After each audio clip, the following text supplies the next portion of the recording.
There we go. We are live. Greetings, my people. It's Mr. Pooh, the trigger, yet again on another episode of the Enlightenment series. Today we have the masquerade in the house, and I know most of you have so many questions that you have for the masquerade here, and we all want to know why he calls himself the masquerade and how he came about that name. Did people vote for him to have that name, or he just came up with it because of his works? So as we wait for people to come through, as you are joining me, please indicate where you're watching me from. And as you are joining in, please do the needful, like the video, share the video, do something. This is how you pay your tithes and offering on this platform.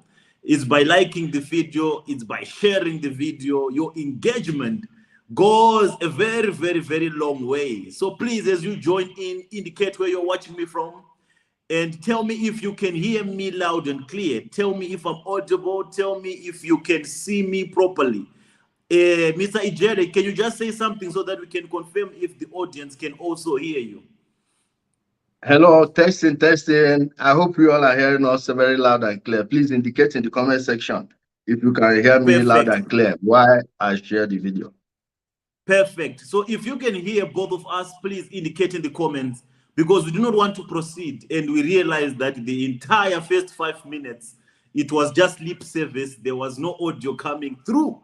So please let me know where you're watching me from. And I'm going to open the lines for calling to those of you who have questions, to those of you who have anything that you probably might want to ask the masquerade who is in the house. So tell me, please, where you're watching me from. I can see people are watching me from Ireland. People are watching me from the United States, Botswana, Gaborone.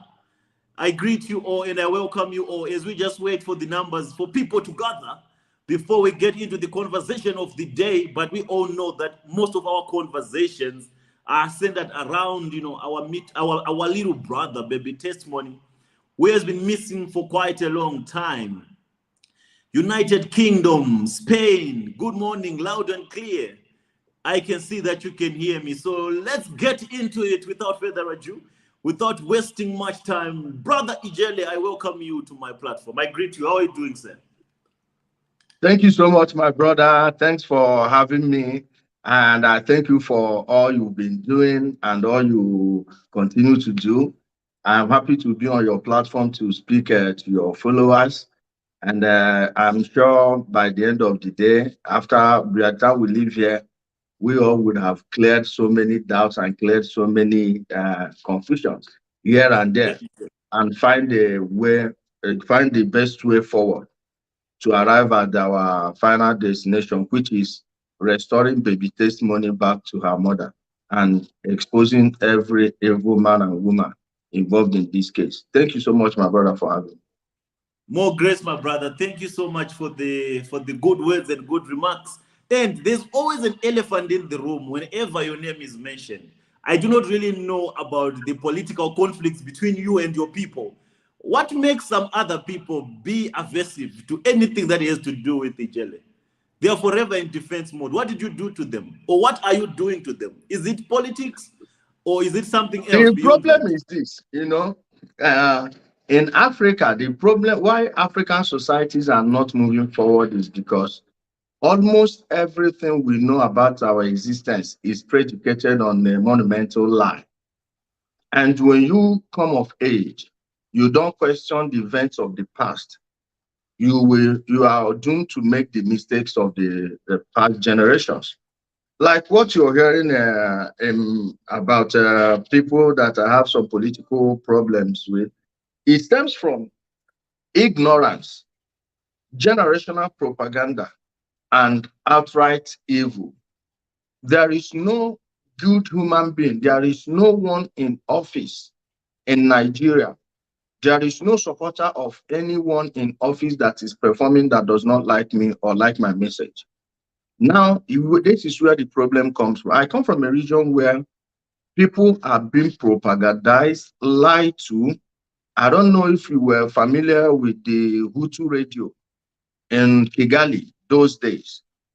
We created our own Hutu radio, and a bunch of criminals who have been stealing the wealth of the people who have been mismanaging an entire region, a region filled with intelligent people, smart people, people with talent, naturally endowed people. But when you have been born into a society where you don't question the past, and most of the things you believe to be true are not true, Mm-hmm. then you have a society where a bunch of criminals who know the truth and know how to trick their people and misdirect them, make them focus somewhere else when their problem is elsewhere. For instance, in my place now, you have a governor, Okezie Ikpeazu from Abia State. This man, his state has the what used to be the biggest market in the entire southeast, and that is saying a lot. Ariara International Market, Aba. Right now, go there. There is no access road. The market is basically in a swamp right now. He got $56 million from the IMF grants they gave them for construction of projects. Nothing. Schools, nothing.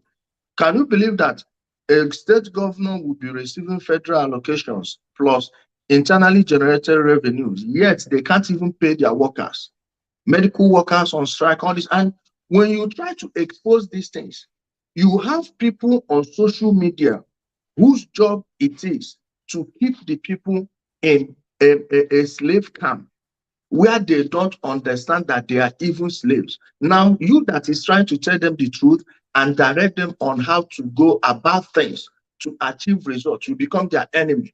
And many of them have never met you before. They've not never known you. It's just from what they heard from people who never met you before, who you've never dealt with. They will just be carrying it. And when you put yourself in such a position, always expect to attract insults, hateful words, threats. Like, when I say threats, I mean serious threats from the Mm. same people that are keeping the place hostage. Now, of late, the what hyped the hate is the presidential ambition, if you call it that, presidential ambition of a man from my region. And I'm somebody who cannot change my principles just because we are from the same place or we speak the same language. The man I'm talking about is Peter Obi. As we are talking yesterday, the biggest pharmaceutical market in the southeast burnt. I don't know if you've seen the video. There was no Mm-hmm. fire truck. Last month alone, I know how many times I focused on fire trucks around the markets, especially now that we are in the Hamatan season. Go check. If you go there later, they brought a water tanker and painted it red, wrote Anambra State Fire Service. Just an ordinary tanker. People were fetching water from bucket. And when I tell people that you cannot mismanage a state for 8 years and come and pretend to be running for the presidency and I will give you my talent, my time and energy in the form of support, I will never do that. That is like going against my principles. I will not see another person that is more qualified. Let me give you something. There are many states in my region, 5 states. There are places you will go to. You will not even leave a pig in where they call classrooms. Look at that Mm. pharmaceutical market. Does that look like a modern market? Is that how a pharmaceutical market should be looking? Even the structure there was built by the market union. And this is the thing I've been trying to let people understand, that these are the jobs of your governors. They are collecting internally generated revenues. They are supposed to provide these public infrastructures. And people don't know where hardship is coming from. When you have people in public offices that are mismanaging the funds that should go around, why do you be having inflation? You will have so many billionaires here and there. You have so many hungry people because the cash flow is not going the right way and people are dying. Something like this is one, like you can still attribute it to why you have most of our people being brainwashed by these pastors. When you are faced with so many challenges like this, before you know, you just be seeking hope from anywhere. Like all these their preachings, I call them hopium. The people are going there to take hopium. Oh, it shall be well, this and that. And now they know your heart desires, but they will never tell you where the problem is coming from, because majority of them are in the same camp as the politicians that are stealing the money. So when you hear people make noise, just know where they are coming from. Okay, but are you working for the current government though? Pardon? Are you working for the Buhari government? Are you an advocate for the Buhari government? If I was working for the Buhari government, at least I should have my official residence, official car, the goodies that come with such an office. And I don't have those. I have a book I've written, I'm trying to publish. Of course, I have financial constraints on that project. So if I was working for the government, what would it take the president to just snap his finger like this and they'll give me $100,000?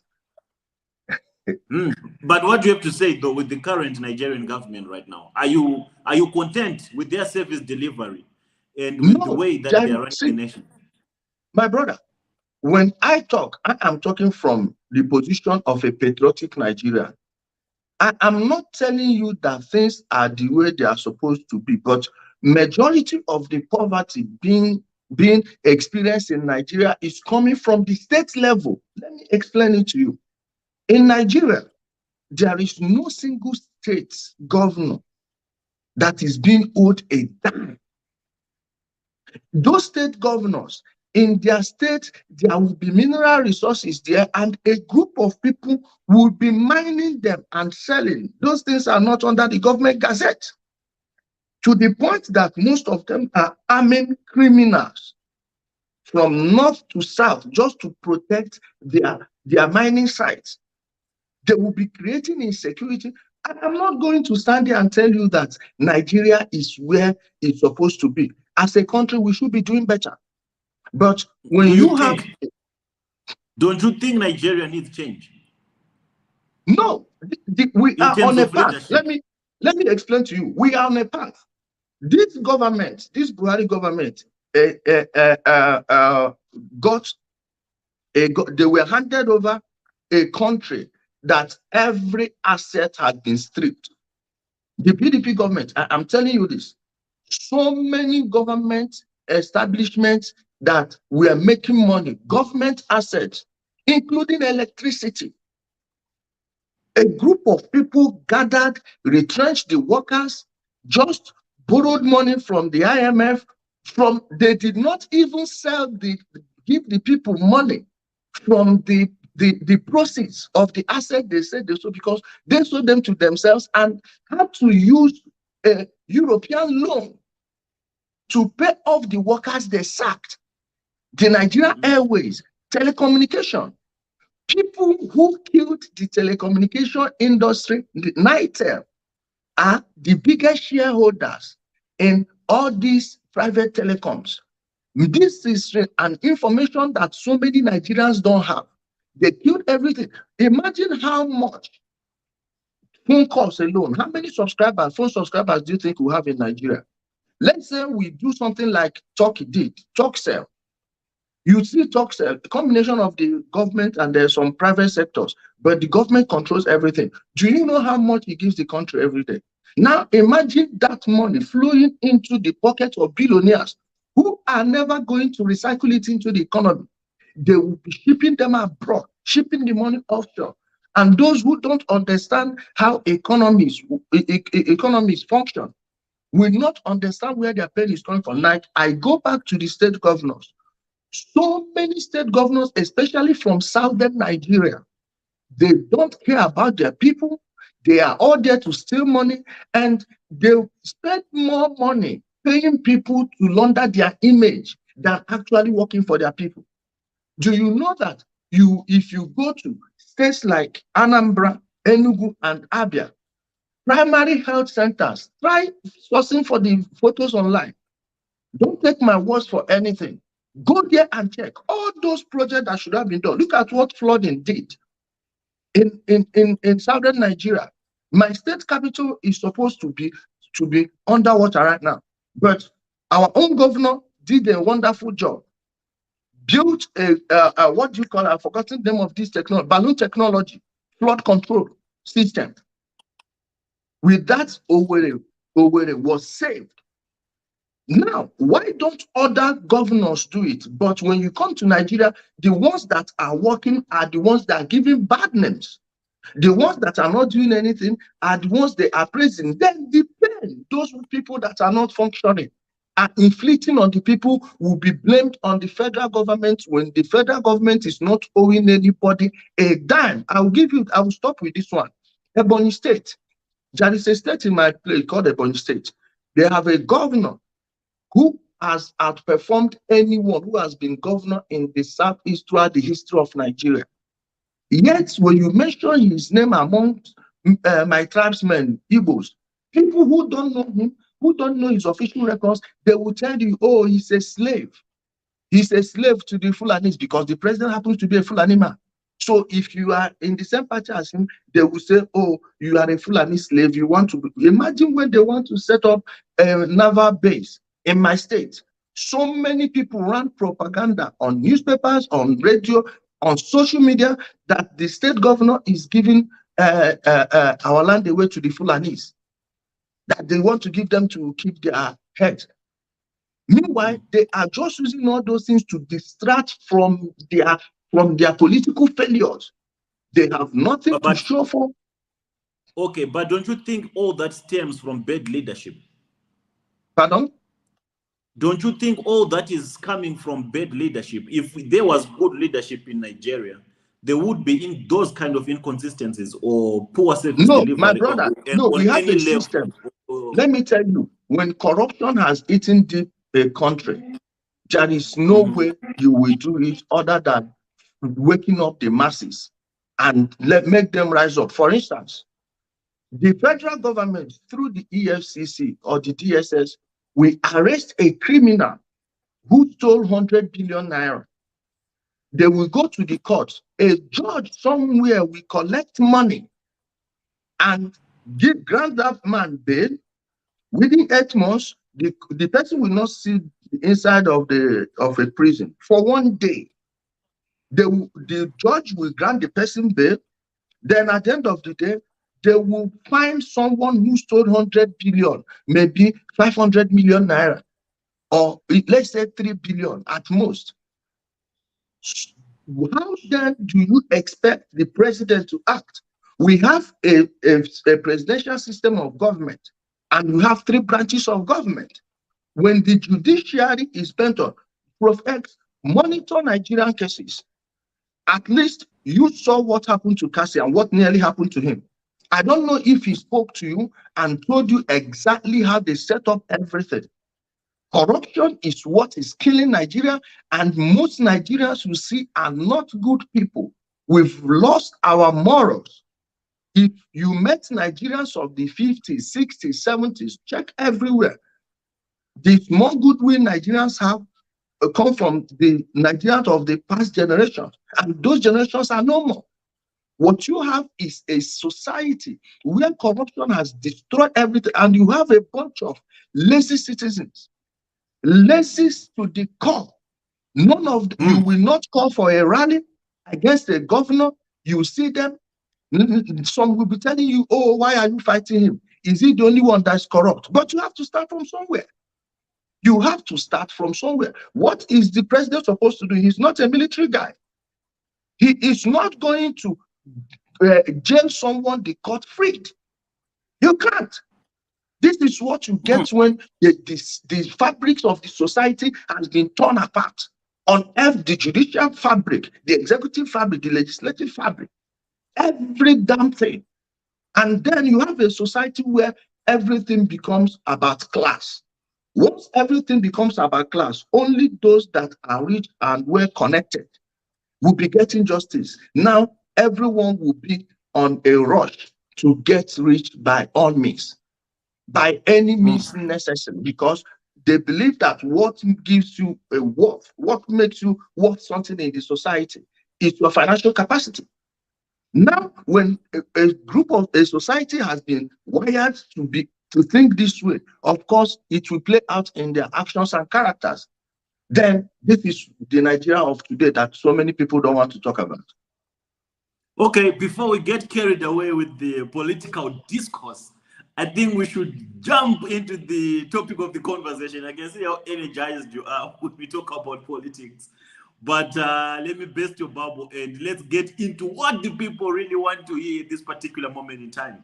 You have been a voice as well, Brother Ijele, when it comes to the case of baby testimony and the whole syndicate behind this abduction. And recently, you did a protest. You carried out a protest. You wrote a petition, and you went to submit this petition.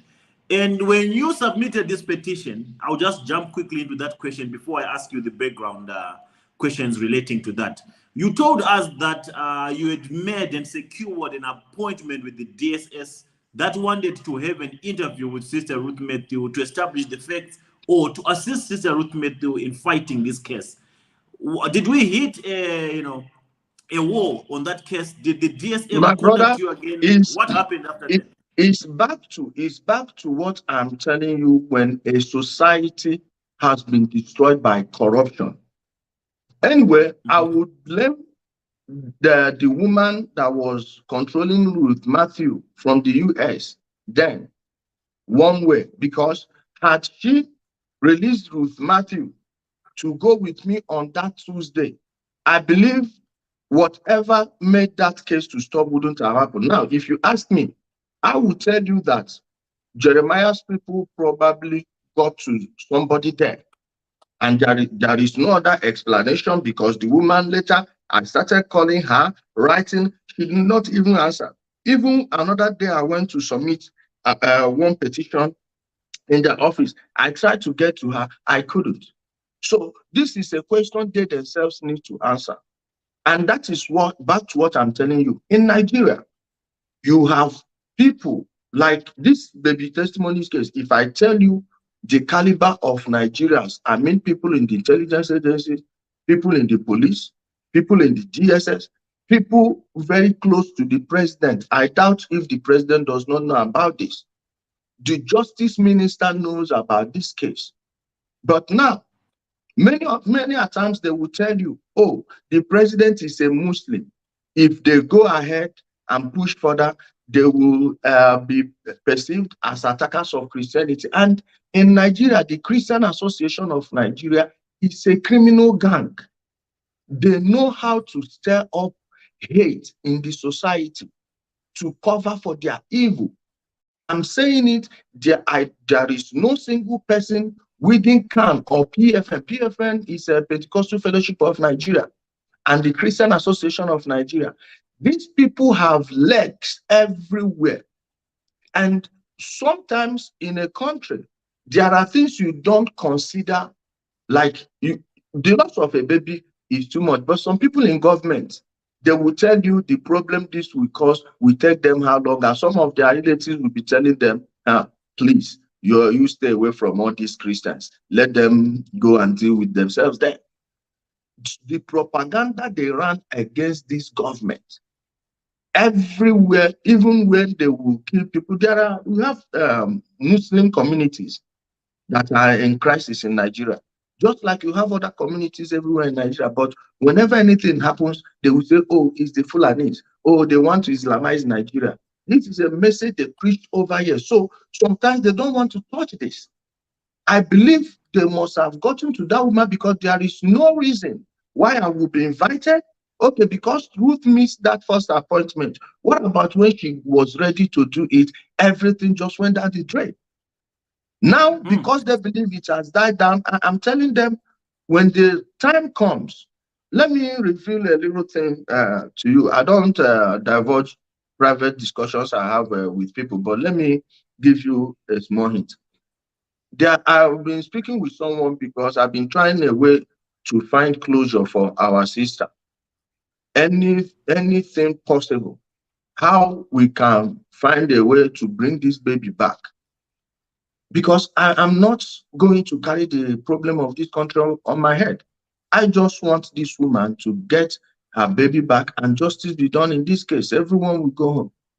If you notice in Nigeria, when something involves these pastors, man, good luck breaking into offices. And it's only a few people in government that will push, but those ones, they don't have that capacity. These are people that speak to the president. They don't need any permission to speak to the president. They don't need any permission to speak to any director general of any government agency. Not whatsoever.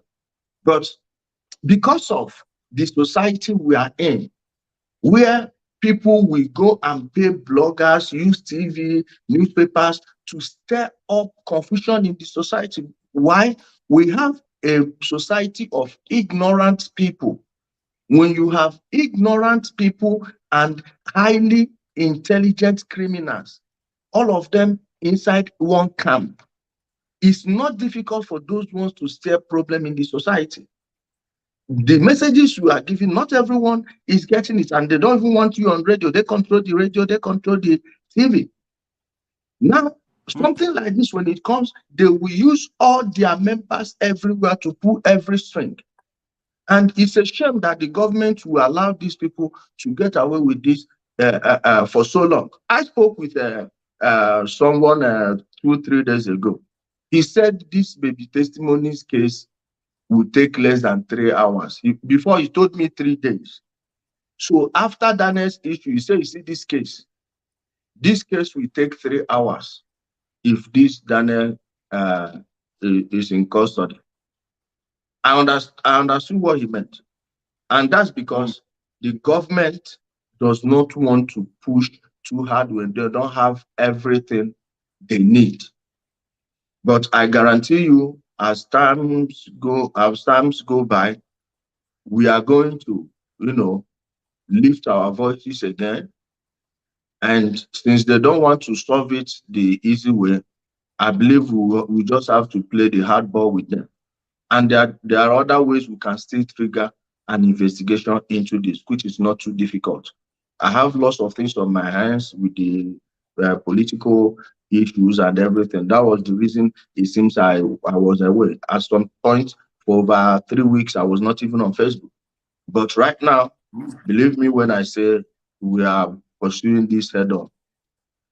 Okay, concerning the case of Daniel, the wife and the fake death that he proclaimed and announced about his wife and his involvement with the people from Jeremiah Omoto for Faith, as he claims.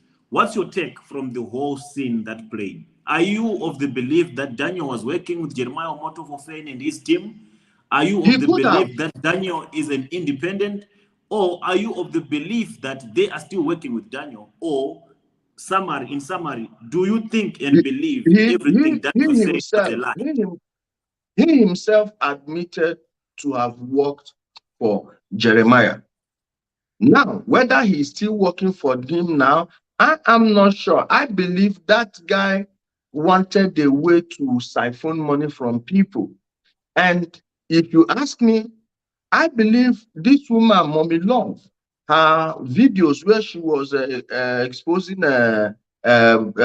prophetess Grace's, I will be using Grace's house and her church she completed. I believe Daniel got jealous because from his confession and everything, we found out that he did the hard job, but some people just get paid. You understand? I believe he felt shortchanged, and he is a greedy man by nature, because if he wasn't a greedy man, he wouldn't have made up such story. And it's a shame that the so-called wife is also in this thing. So it's a family affair. If you check the woman's account number, she bears Daniel as her last name, and that's the name of the husband. So they planned all these things. Whether he is still working for Jeremiah, I am not sure. Hopefully, someone will find him and let him tell the whole truth, because he exposed so many things. He exposed Mary J, exposed Grace, and I believe his confession kind of made the Jeremiah camp realize that those people they think that are working for them are actually trying to prolong this matter. So if you ask me, I believe it was greed that pushed him to come, and he felt shortchanged from the other people. Meanwhile, he's not someone whose character I can vouch for, but when you listen to most of the things he said, they all checked out, and the people he said it about did not deny it. From your analysis, of the case of baby testimony and Jeremiah Omoto's involvement. What's your take? Do you think Omoto Fofane knows where baby testimony is? Do you think Omoto Fofane is behind the abduction syndicate? There is no way, there is absolutely no way you have such a big church and something like that will happen and you don't know about it. You must, if you didn't know about the planning, you must know about it afterwards. And you cannot tell me that they are not releasing the CCTV footages. Like, remember how Cassie got into this case? Any reasonable human being knows that when something happens anywhere, the first thing you do is go check the security cameras. Now, if he doesn't know about it or he's not covering for somebody in his church, probably trying to, not give a bad name to his church, they would have released the CCTV footages. I remember, according to Ruth, this is not me speaking, according to Ruth, when they went to the police station, the DPO called Jeremiah, according to her, and asked him why he would do such a thing to a woman in that condition. And according to her, he said, this is getting too much. That is not good that people will be hearing about missing babies in the church. And if you know how many Nigerian churches are and how they operate, missing children in churches are not new stories. It's just that most of our people have goldfish mentality, goldfish memory. They have attention span of a 3-day-old, where they'll forget things will be happening by tomorrow. Everyone has forgotten about it. The same thing will be repeating. And this is a pattern. That is not the only church. Sometimes we organize a crusade. After every crusade, people will be disappearing. It's not just that church. This is happening in so many places. This one just came out because we hear about it on the social media. Go into so many states. This is happening. So many people watch. Most cities in Nigeria where you have these prayer ministries and churches, go and check them. They record the highest rate of missing children. This year alone, there was a church where they saw their members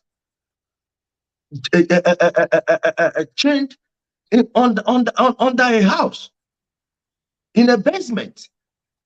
At the end of the day, how did the story end? No one knows.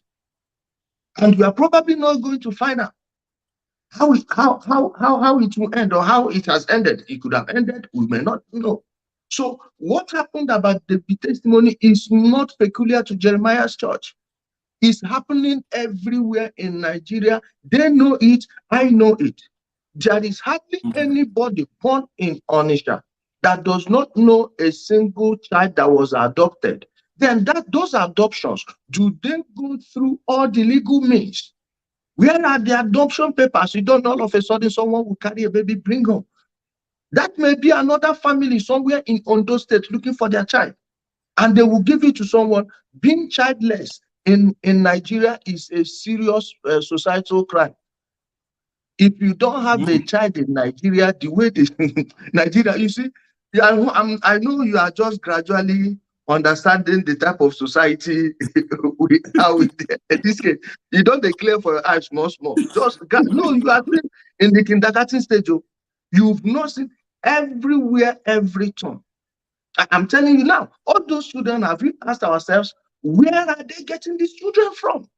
You have illegal orphanage homes everywhere. Where are those children from? You see the street, people using children to beg. Sometimes you will see someone with 5 children, 2 maybe of the same age, they are not twins. Everywhere, some people will be dropping them there, they will be making money. So many things are happening in this country, but we are not paying attention to it.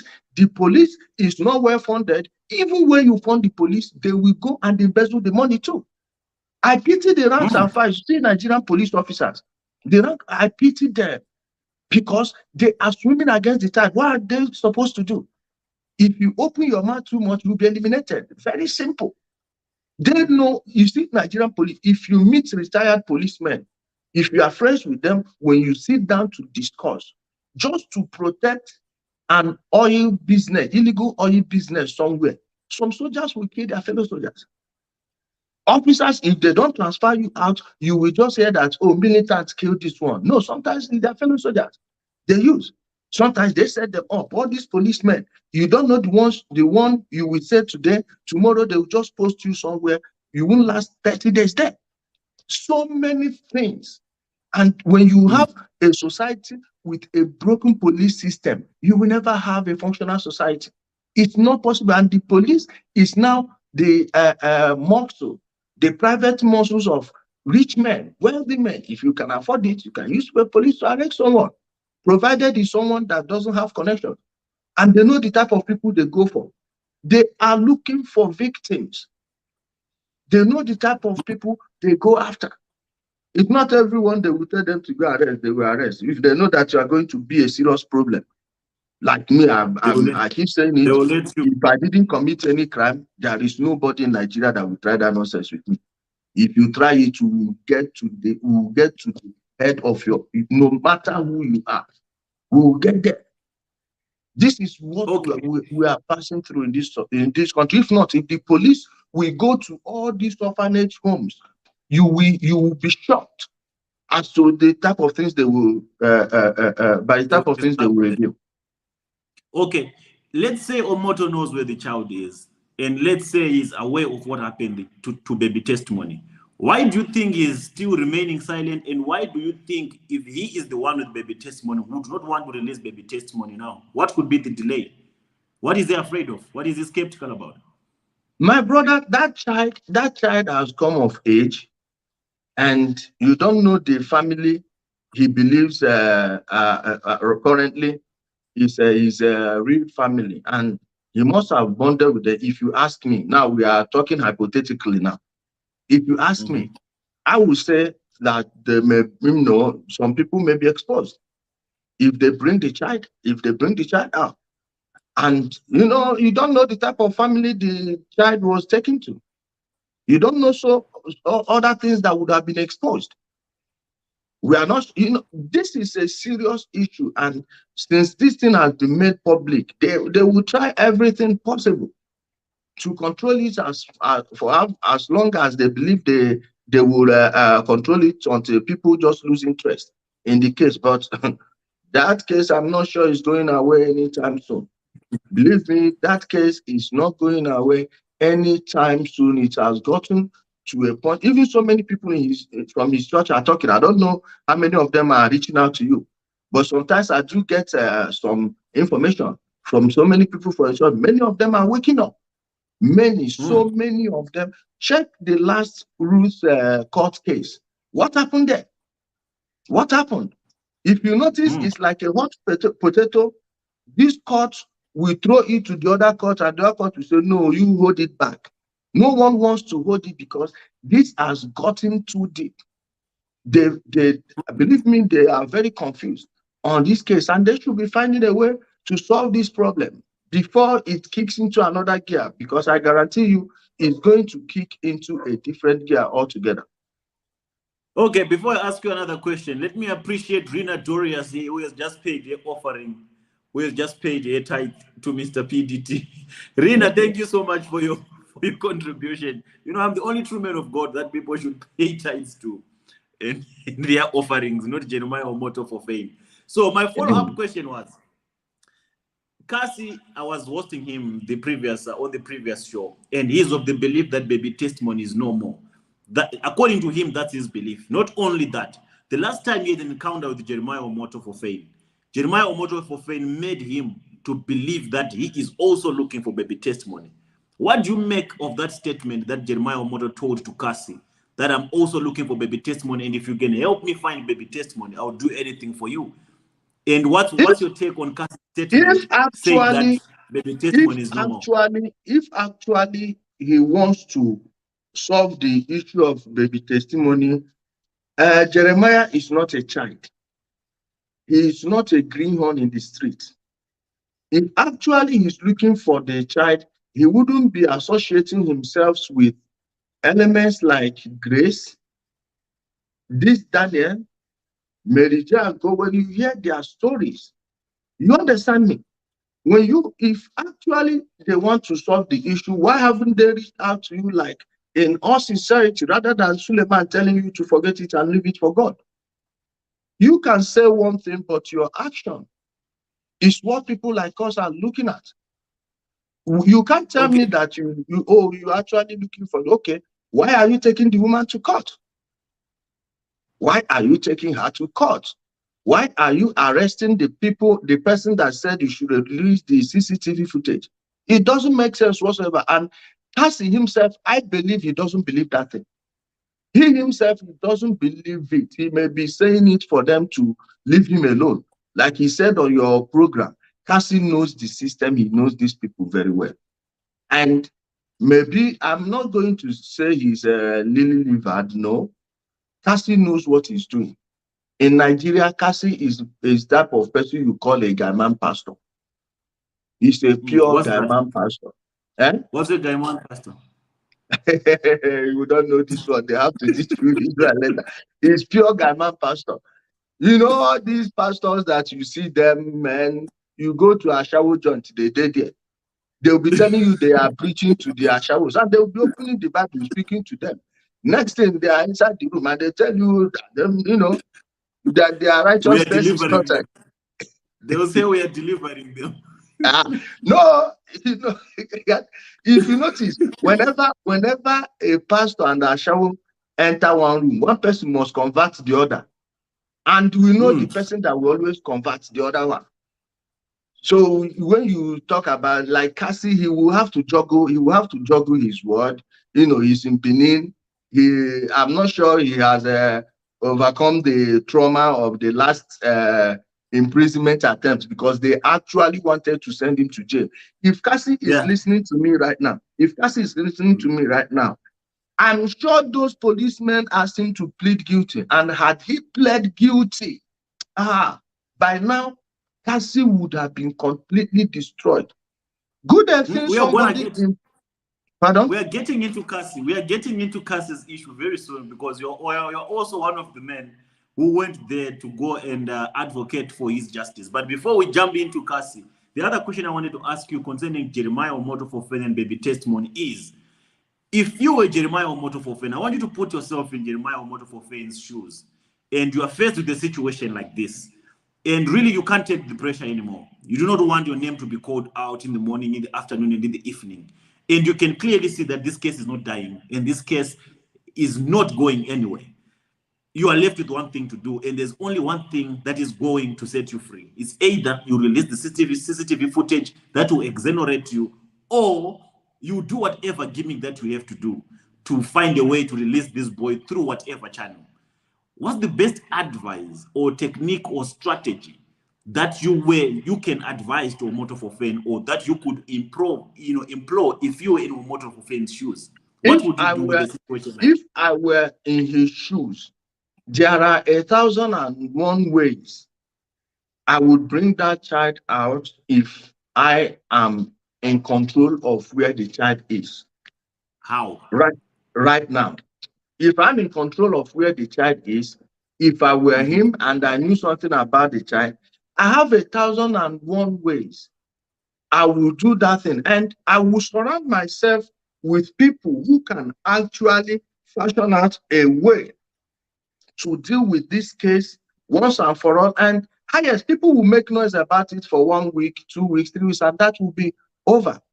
But it's dead. It's find a way to reunite this woman with the child. Then if the child is gone, there are other ways you can still play it. You see, Nigeria, the lives of many Nigerians is just like a movie. We act too much in this country, and they can't tell me that they don't have enough brains to sit down together and find a way to solve this. When you are robbing the public, some people around you are also robbing you. Now, Jeremiah, he should just remove all the people around him that have been making him move 1 step forward and 2 steps backward. Check all the damage controls they tried, all their fixers, everything they tried failed woefully. So he should surround himself with people that will actually show him how to land this plane, because you see this plane, the longer it stays in the air, it will be losing fuel. The faster the more it loses fuel, and at a point the fuel will be exhausted, and that plane would crash. When it crashes, it will not be funny. And it can no longer be salvaged. That would be the end of No, it. no way. Yo, that's quite terrible. And I hope Omoto for friends people are listening, and I hope all the people that are playing out to try to save their spiritual father through their damage control techniques are also taking note of some of the issues that we are raising here. So moving forward, you showed up for Cassie, or maybe before I get into Cassie, I want to ask you why. Okay, people are of the belief that if you're in Nigeria, you can't fight for justice the way you are fighting for justice, or the way you're advocating for justice, or the way you went and do a protest. Is Omoto Fofane afraid of you? Or are you not afraid of Omoto Fofane? What gives you the edge to bring this fight while uh, you are in Nigeria? my brother, I've dealt with people that are by far bigger than Jeremiah. Like, I've dealt with international mafia. I've dealt with so many people. I've seen so many things in life. And believe you me when I say that I'm not somebody you can toil with anyhow. One, I know people in this country. Every institution of government they are using to oppress people, none would be effective over me, because if you want to play it, you are going to put yourself and that person you are trying to use in trouble. Like I said before, in Nigeria, they know the type of people they go for. And when some people are afraid, oh, they say they will kill you. No, no, you have to make yourself very expensive. The cost of killing you, make it very high. When if you actually understand what life is and how to live a peaceful life, is to not fear death. Embrace it when it comes. If you are fortunate enough to see it coming. Other than that, don't live in fear. Make sure you surround yourself with people that are on the same mission, that if anything happens, they are going to march on whoever is responsible. I am not telling you something that has not happened before. I'm not speaking hypothetically. Those of them that actually know me know things that I've done in the past, and I'm willing to do it now. Now, when they see that, when they bring craziness, you are crazier than them. When they want to do it the legal way, the truth is on your side. They will just avoid you. They will not want to touch you. I believe if I didn't show up in court that day with Omoto Showore, Cassie would have been in jail by now. And why I did that is because activism, I don't believe, is a profession. It's not something that is for a selected few. If you want to have a functional society, you must be looking out for each other. Activism should be a part of life. It's a culture. And anyone should have it. You don't see your fellow man going down a path of destruction, like for the wrong reason, not as if he did anything. That this is pure intimidation. If you allow them go free with Cassie, who else are they going to do it tomorrow? Then it becomes a norm. And I came Okay. back that day. I came out that day to follow. I got that message around past 7 in the morning, the day he was going to appear in court. And by 8:30, they said he was already in court. I was like, this is moving so fast. Immediately, I messaged Omoto Showore. To his credit, like, I'm not voting for him in 2023. I campaigned for him in 2019 when I said we need, for people that are telling you that I'm working for the president, that they are paying me. Ask them in 2019, I was the loudest voice advocating for 10% for Showore. So we can actually bargain with the government. I know the PDP will never win, but if we can siphon votes, get 10%, we'll now bargain with the government. Hey, you give us this ministry, you give us this ministry. And I was going for the Ministry of Agriculture, Ministry of Information and Education. If they can get all this ministry, then we'll give them our vote. But this time around, I'm not campaigning for him. I'm not going to vote for him. But I will give credit to whom is due. He is a fighter, and he has been fighting for decades. He showed it that day. He proved it like for the 1000th time. Omoyele Sowore is not somebody that will look at you and say, oh, you are not going to pay me. Most of all these people that call themselves activists, if they don't pay them, you don't see them outside. But this guy, for no reason, he doesn't know Cassie.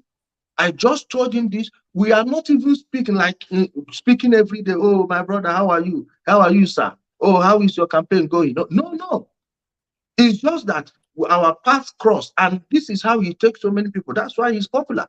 That's why so many people who follow him religiously.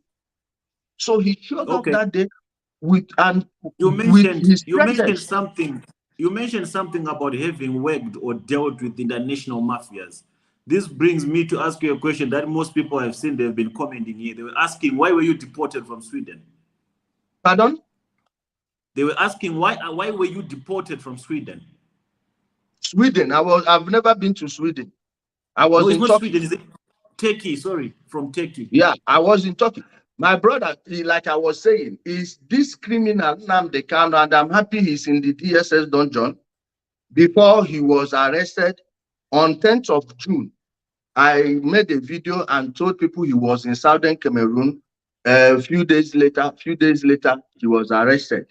And that thing that happened was a pure targeted character assassination.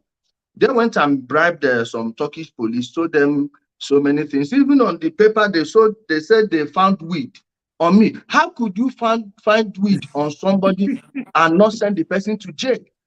You said Is you weed found not an legal? Is weed not yes. legal in Turkey? No, it's not legal in Turkey. It's not legal in Turkey. Now they found a gun.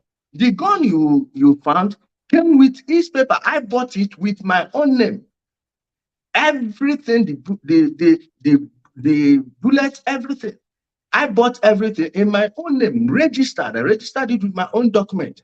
Then when the police found some certain things on my computers, they had access to, okay, one computer then.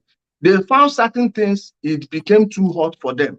And I didn't know the other things they were doing. In fact, I was the one that told them that instead of waiting here for 30 days, I'd rather go back to my country. And they did not even stamp anything on my passport. No exit, nothing. They brought their documents that I said, I'm not signing anything. Put me on a plane. I'm going back to my country. And it was, Okay. when I came to Nigeria, the first DSS guy I met was shocked. He was like, how did you come in? I said, that's my passport. I have a story to tell. So that was what happened. And I'm happy the man that orchestrated that, I put him in jail. I followed him, tracked him, every information about him. I made sure I gave it to the government.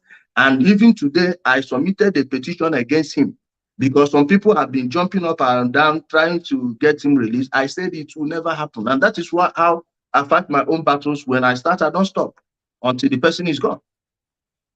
Okay. Before we divert too much from the main case of the conversation, what is your price? How much will you take for you to stop talking about baby testimony? If Omoto for if Omoto for Fed bring 200 million naira, are you inclined to accept it and just bounce back and leave the case away for, or maybe My start brother, advocating for what my Jeremiah brother, has just said? any payment I would ever get from this case will be payment for solving issues. Not that you will pay me and I will let evil stay. Never. The people you are talking about, the bingos, these IPO people and Nnamdi, when he saw that I was determined to ruin him, I know how many times they contacted me. I know how much they wanted to pay me. I even came on air and said, any of you that calls me again, I'm going to record your call and play it on air. I am not driven by material wealth, and that does not define who I am. I'm already a great man. I've done great things in life that so many, like thousands of Nigerians cannot even do in 15 lifetimes. I'm not bragging. This is like telling you the reality. This is who I am. When I want to do something, I do it because it's the right thing to do.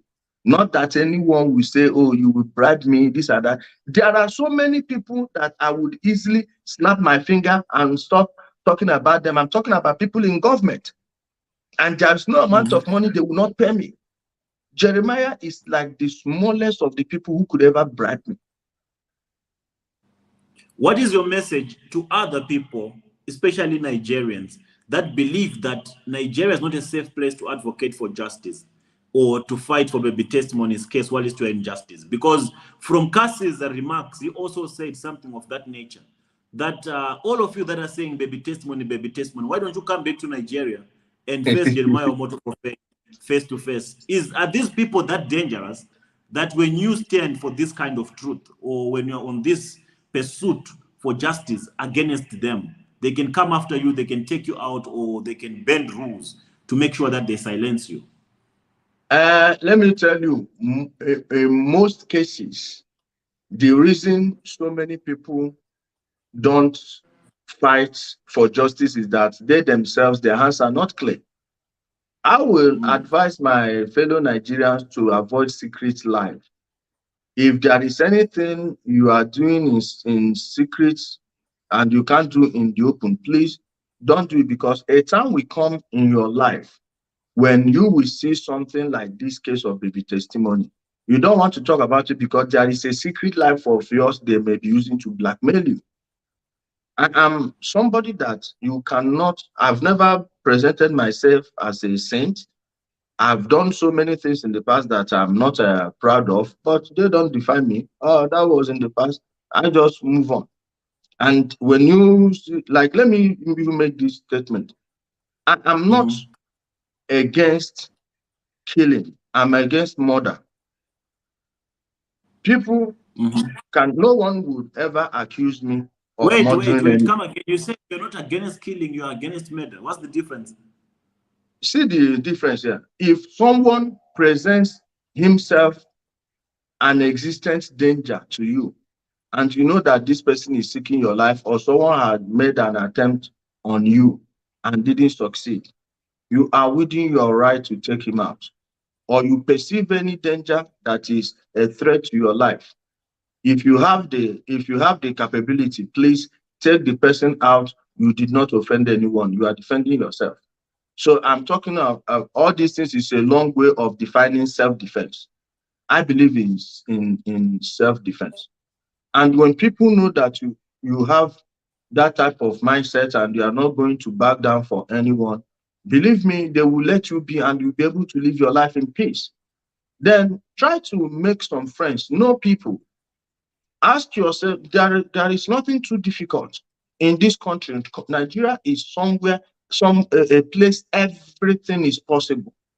If you actually put your heart to it and you actually are a good person and people have dealt with you, see how you honestly you offer yourself, like you offer yourself for the good of the society. It's not difficult to attract all these great powerful men because they themselves are looking for people that will do that job. So all those ones that are saying you can't do this in Nigeria, once your hands are clean, make sure you have people that will reach out to others in case anyone wants to intimidate you with the police. The police you are talking about, none of them wants to lose their job. They know that if this case it goes up the chain of command, it is going to be difficult for them. You reach out to organizations, belong to organizations that will actually give meaning to your life, offer you something of substance. You meet people that add something to your life, people that you can call on at any time. And once they know that you are a good person, you have a clean heart, believe me, you will never be stuck anywhere. If anything, those people will be afraid of you because what are they going to do? They are not going to blackmail you with anything. You mind how you carry yourself, mind the type of things you say, and whatever you can't say in the open, don't say it in secret because it may come out tomorrow, and it will dirty your integrity. And when that happens, you've lost everything. So many Nigerians you see are suffering from defeatism, self-defeat. They've defeated themselves that they don't even know the power they possess. They don't even know how the society functions. And those who do are using the institutions of government and institutions of the society to oppress them. There is a lot of work that needs to be done in this country, and we've not even started. So, in all, have a clean record, Always stand on the truth. Get connected to the right people who will save you at the snap of a finger, who will always come to your aid. And when these people know you have those people around you, the worst they will do, they'll say, oh, this one is a Fulani slave. Oh, the Fulanis are dashing him millions. Oh, they are giving him this one. Oh, he's there serving them. No, you're not serving anyone.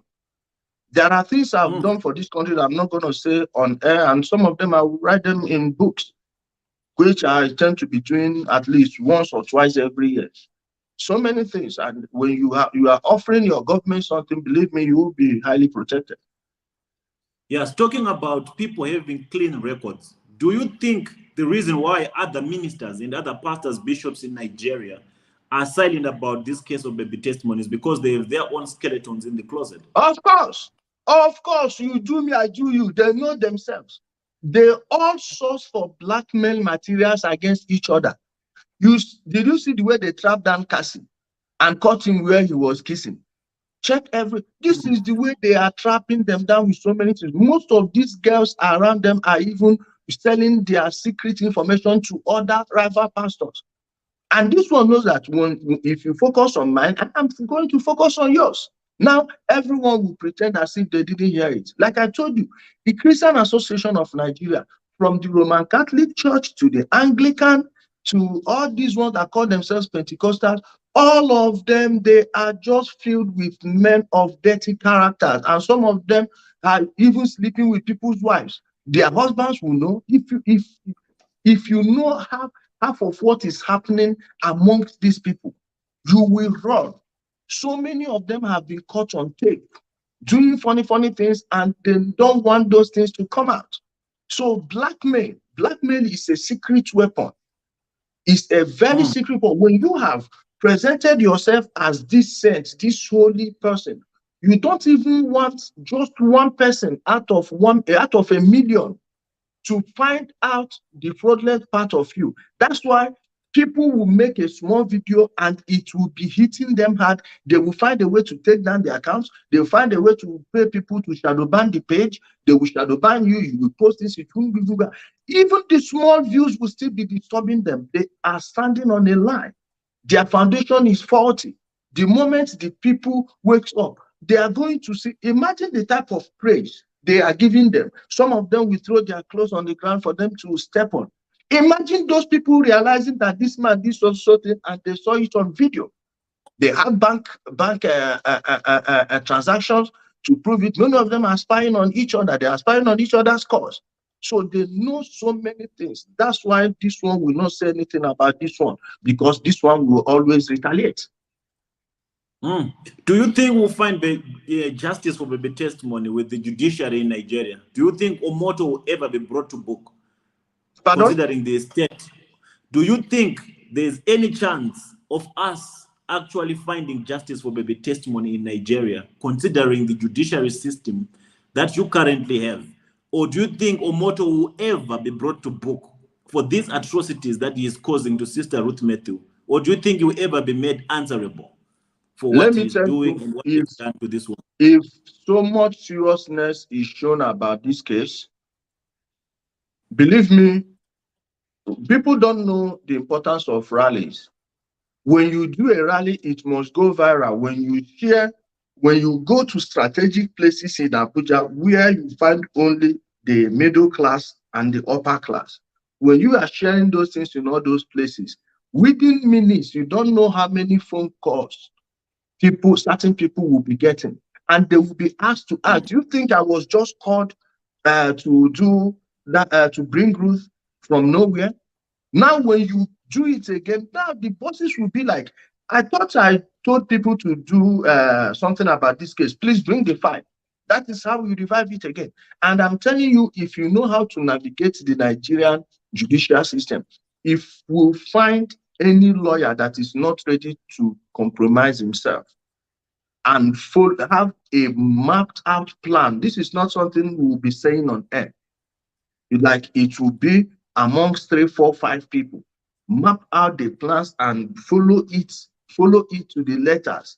Believe me, we will get justice. And if you have a rally of 1,000 people over this case, And you push hard, you press hard, you go to the ministries. Believe me, in no distant time, all these things we are pushing, we are weakening the walls. And if you don't know now that the walls are weakening, we are just looking for that death blow that will make it crumble. It's not going to survive this thing for so long. So long we don't sleep on this case. And so long he is not genuinely trying to find a way to close down this case, he's going to keep suffering for it. He's not going to rest. If you notice, he doesn't have rest. Sometimes I do pity him because even the people around him are robbing him blind. They are just doing to him what he's doing to ignorant Africans who believe that someone in a city where they don't have good roads, good hospitals, is somehow going to make you run like a cheetah. Make your future run like a cheetah. What's the worst that can happen if we take this protest right to Jeremiah Omoto's doorstep, where this incident took place, where this abduction scene, this crime scene is? What's the worst that can happen? And we have the guts. If we say let's collaborate, it some would of us have we to might not come be on the ground. for something like that to happen. For something like that to happen, it must come from mostly people from that city, because many people in Warri are no longer viewing Jeremiah as a good person. So many of them are following this case. Like I said, the society deserves the type of leaders they have. If people in Warri are not ready to rise up and do that thing, my brother, I know how Nigeria functions. They may create, I myself now may decide to take people to a protest. There is nothing stopping me. Nobody will stop me if I want to hold such a protest. But something else is there. How would I forgive myself if I take 50, 100, 200 people to somewhere? At the end of the day, 2, 3, or 4 of them dies. How am I going to do that? Now, while looking for a baby, I will go waste other life. That's why I tell people, if I'm taking you to a protest, believe me, everything, everywhere, everyone, each and every one of them of us will return home to our various homes safely. Unless after the protest, you went to somewhere else and got yourself in trouble. Other than that, if I say, let's do this, believe me, it will be safe. Because before I do all those protests, you think I don't tell some people? You think people are not around those places where we are doing all those things? You think people are not monitoring what's going on? Now, when you want to do such a thing in a place like Warri, this is somewhere I don't live. But people there who understand the city very well, when they are marching for baby testimony, nobody will tell them. That's why I don't advise them, and I know how the security situation in Nigeria is. I don't want to put people in harm's way. That's my. I'm not someone who is afraid of death or anything. I know that when I go, I will come back. But what about other people? What about those people? And what are you going to tell their family? At the end of the day, they will say, "Oh, you took people out and got killed." That's why I don't involve myself in any protest that involves riots.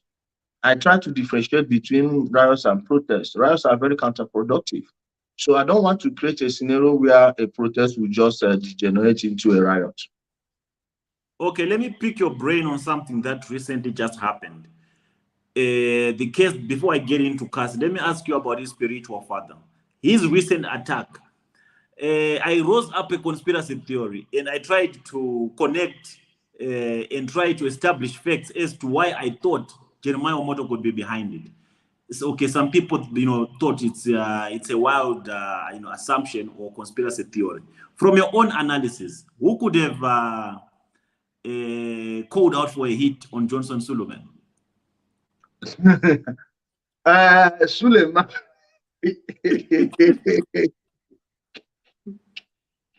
Who could be the man behind it? What are the chances that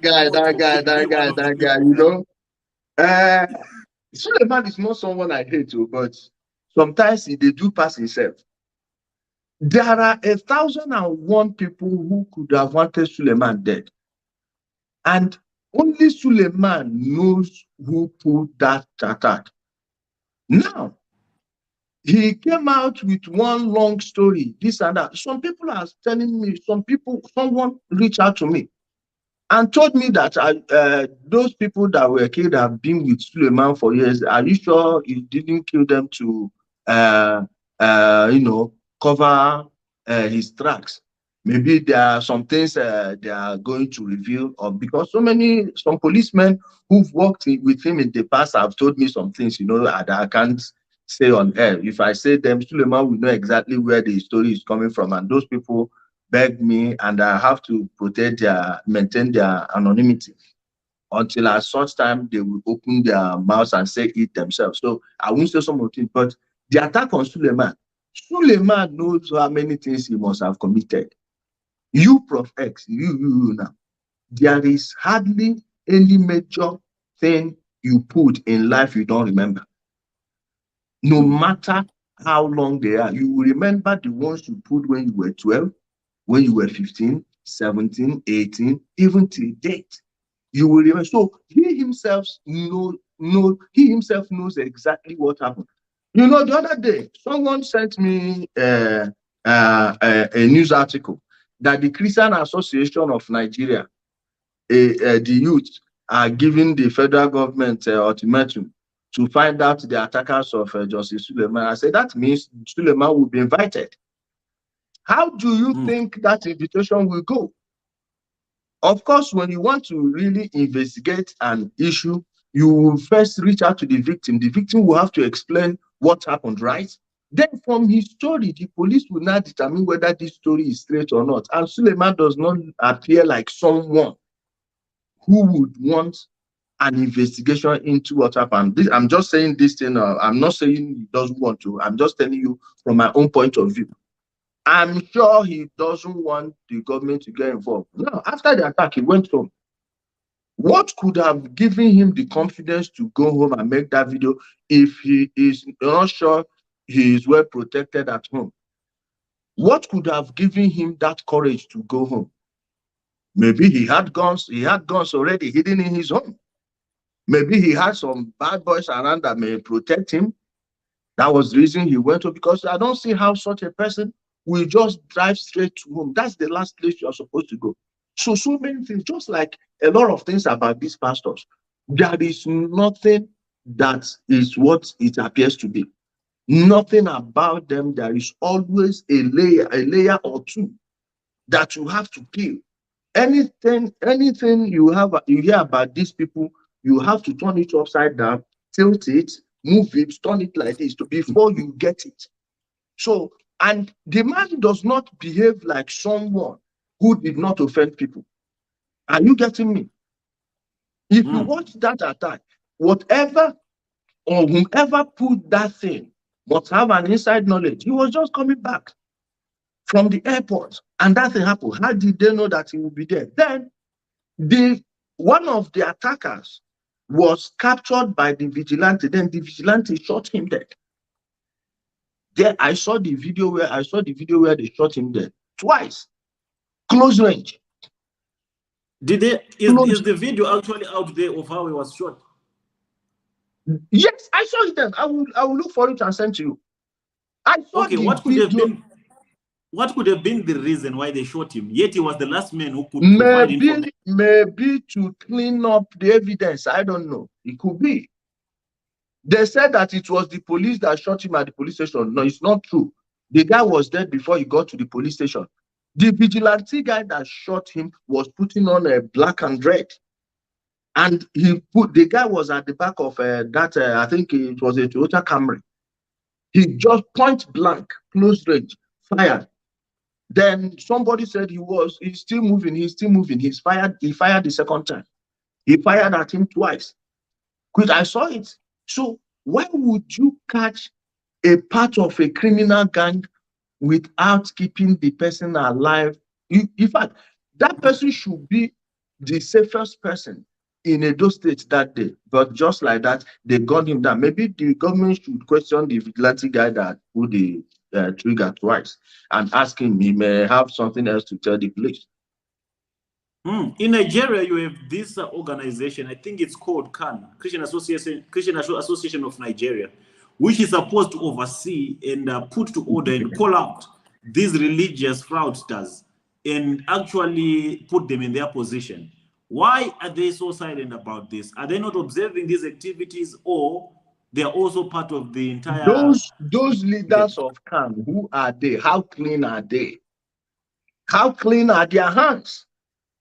I call them cant. They've never done anything that benefits an ordinary Nigerian, even their own. Let me give you an example. When the IPOB criminals, their ESN, shot dead an Anglican Canon Merenu, he was shot dead. Why? They said the children will not take their West African Examination Council, their promotional exam. They should not sit for it. And that day, they were supposed to sit for mathematics.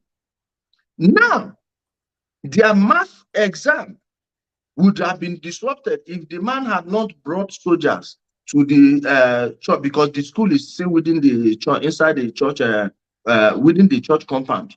Now he brought the soldiers to enable the children take their test. As soon as the soldiers left, these ESN criminals went and shot him dead. Khan did not release one statement.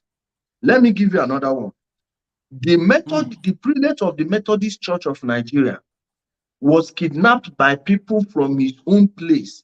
He came out and lied that it was Fulani herdsmen that kidnapped him. They've arrested those people that kidnapped him. When he released that video, if you see how Khan was shouting everywhere, they have a loud microphone. They were shouting everywhere. The moment the culprits were captured, all of them kept quiet. The Christian Association of Nigeria is one of the problems we have in Nigeria. And they are brainwashing all these people in the civil service into believing that defending them means defending God. That's why you see a police officer will be diligently working for a pastor. Some of them, those pastors are even helping them get government jobs. Then once they get the job for them, they will put you on a lifetime tithe. Every month you must bring 10% of your salary, because they will tell you, oh, this is where God answered my prayer. Now, those of them in the military, in the police, they will be using them if they are corrupt enough to carry out their nefarious activities. The Christian Association of Nigeria is the #1 terrorist organization in Nigeria. Quote me anywhere.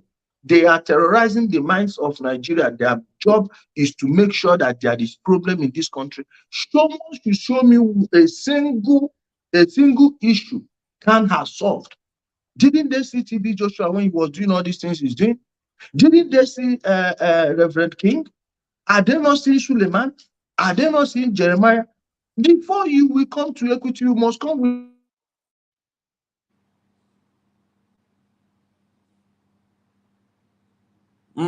I think the brother is having a communication interruption right there. So if you want to ask Ijele any questions, that's the calling line. That's the WhatsApp calling line. As soon as I announce that the line is open, you might as well call in and ask any form of question that you want to ask the brother before he goes. So just be ready, be on your WhatsApp, and if you have any specific questions for him, I'm sure he'll be joining us again just now. And it looks like he has been interrupted. So let's just wait for the brother to return. As we wait, you be doing the right thing. You be liking. You be doing the liking and the sharing and the commenting, and do be putting your remarks in the comment section. I'm going through all of them, and I'm going to open the WhatsApp calling just now as soon as he is done with his explanations, and as soon as he is done talking about the things that he was talking about. So what's your take home from what he has just said? What's your take home from the conversation that we are having right now? Let me add him back again to the stream. Yes, welcome back, brother. You can proceed. I think you're still talking about the like I was saying, I don't know, some Khan supporters will say that is their God that stopped the thing. I just switched over to the Wi-Fi now. Before any of them claims their God make their father stop. Listen to that they are powerful. Nigerians, they've been brainwashed that they see everything through the lens of superstitions. That is how this programming. This is a conscious programming, and the programming is complete. In Nigeria, they are now, what do you call it? Law of diminishing return. That's what they are experiencing right now. If not, these people destroy the minds of Nigeria. Now, like I was saying, these politicians, they are in bed with these leaders of crime. That's why you Mm. don't see them even open their mouth and speak against all these governors that are not working. So long they are making donations in churches. The God they worship is money.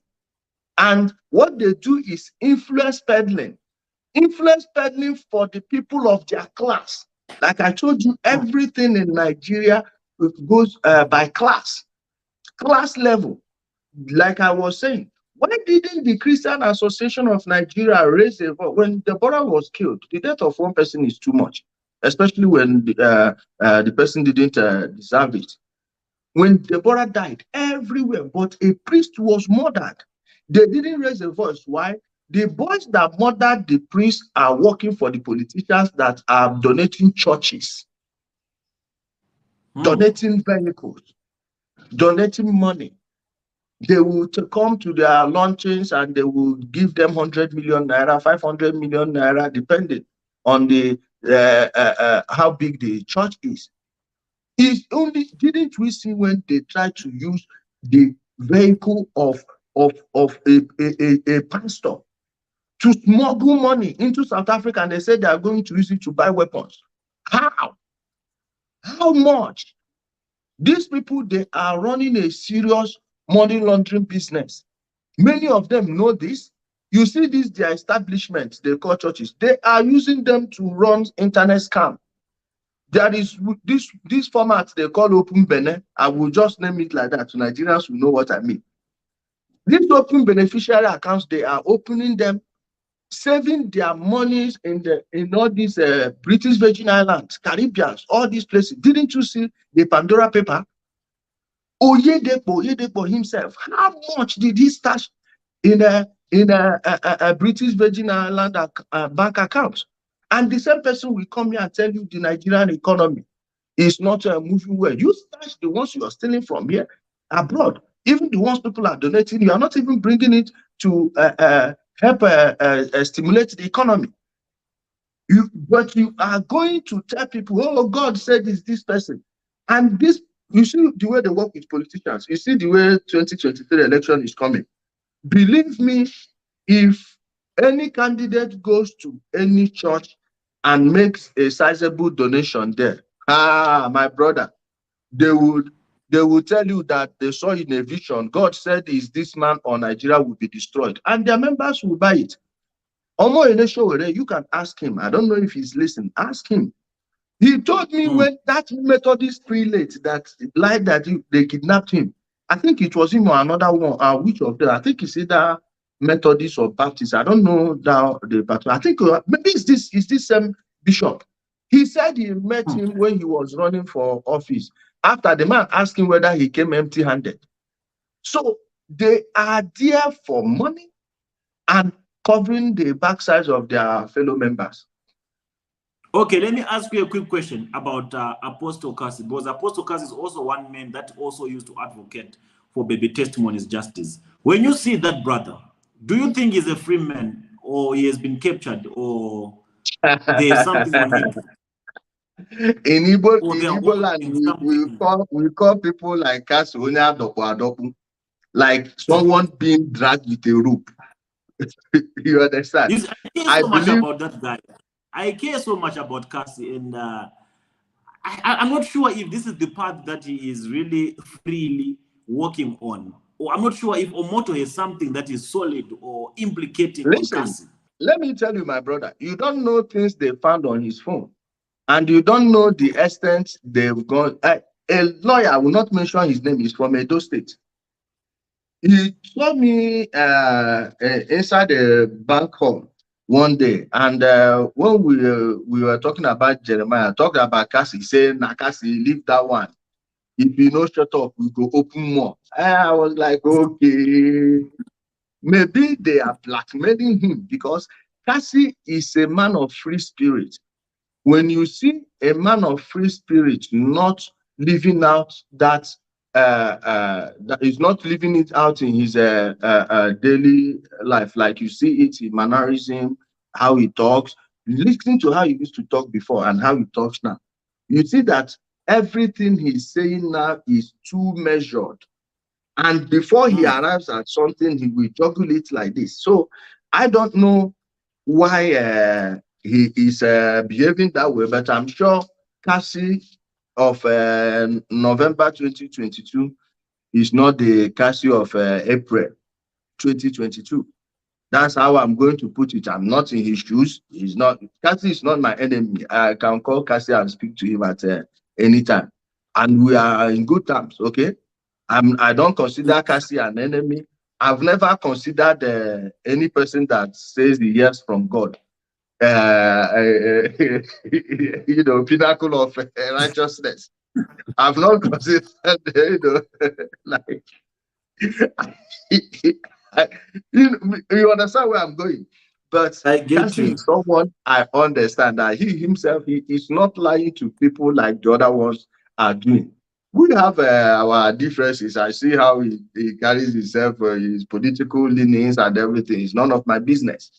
But as a Mm. person, I don't think Cassie is a terrible human being. He's just a pure guy man. Okay, you have interacted with quite a lot of people that have been on this case of baby testimony. What's your take with this brother from Canada called what's his name? Called Chidi. Most people Chief, refer to him as the YouTube doctor. I'm sure you once had some sort of a uh, union or interaction.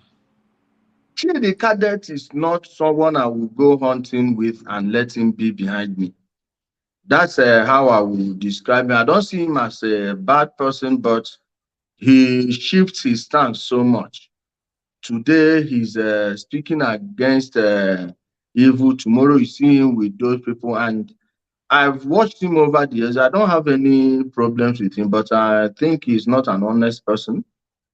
He's not the type of person I would want to have like intimate conversations with. He knows the truth and he will be playing around. He has the capacity to do better. Why he's doing what he's doing is up to him. I don't. Chidi is not necessarily a bad person, but people when people don't have like solid character, I don't want to say he doesn't have a character. To some extent, he does. I've seen him do some good things. I've seen him preach some good things, but generally, Chidi is not the type of person I want co-signing anything with. What about Doris Ogala? I Ah, saw it. that Doris. I know, I know you once worked with her, or you once fought Leave for my her, or you sister once Doris. helped. Doris is a pure businesswoman, and I love her tenacity. This is somebody that is willing to take the crowd. She doesn't care. Doris, I won't. Doris, our paths crossed when some criminals tried to, intimidate her and everything, and I helped her fight for justice. But Doris is somebody that, you have to be very careful when you are dealing with her.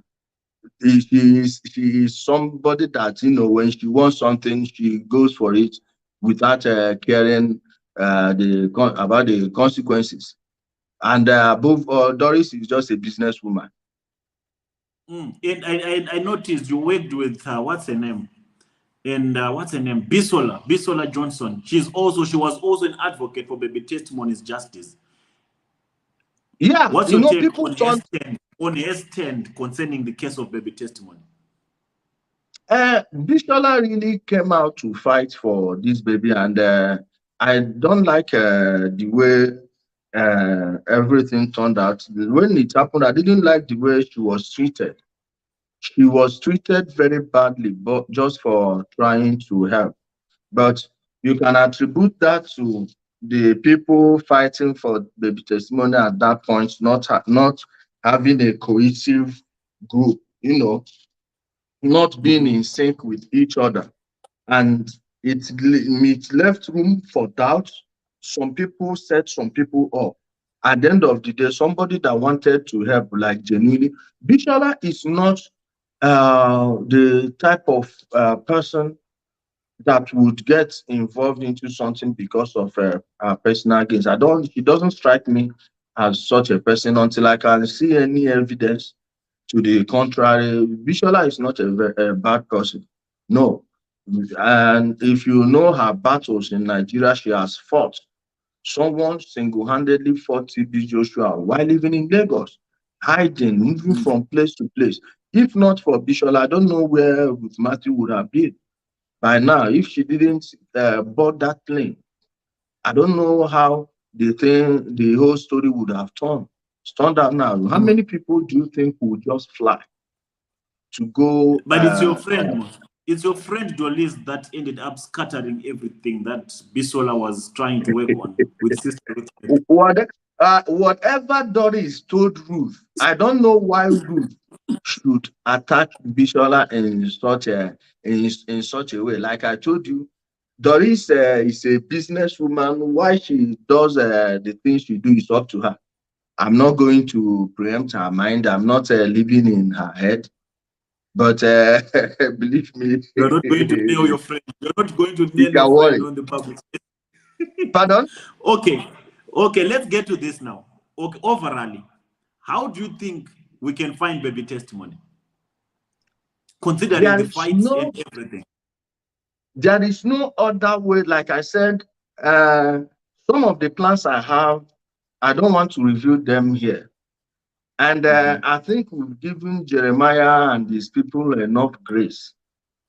From time to time, like this broadcast will not be just something we'll do once and leave it. I think I have the book. My book is almost done. Just some things here and there holding me. Now I have more time on my hands. I believe we have so many ways we can do this. Since they don't want to play softball, we all are going to play hardball. As time goes on, people are going to see how we are going to. And I'm telling you, I'm going to press more on some people I know in some offices, in some high places, for them to persuade one or two people to act. And I know if they can successfully persuade them to act, this is not an issue. Believe me, Jeremiah will see a real hit, and it Okay. wouldn't end Are you well ready for for him. Collins? Are you ready for Collins? For people Okay, to no call problem. through and ask one or two questions. So the line for calling in has been opened now. If you have any questions to Mr. Ijele, feel free to do so, to call in on this WhatsApp number that I've put on the screen. And please, my ordinary number that you probably already have, use the one on the screen. This is the one that we are using for anything that is related to this conversation. Yes, first caller, reduce the volume in your background first, and you can ask your question.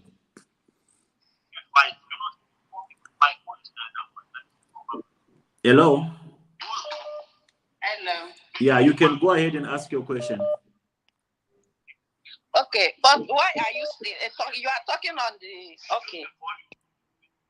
Okay.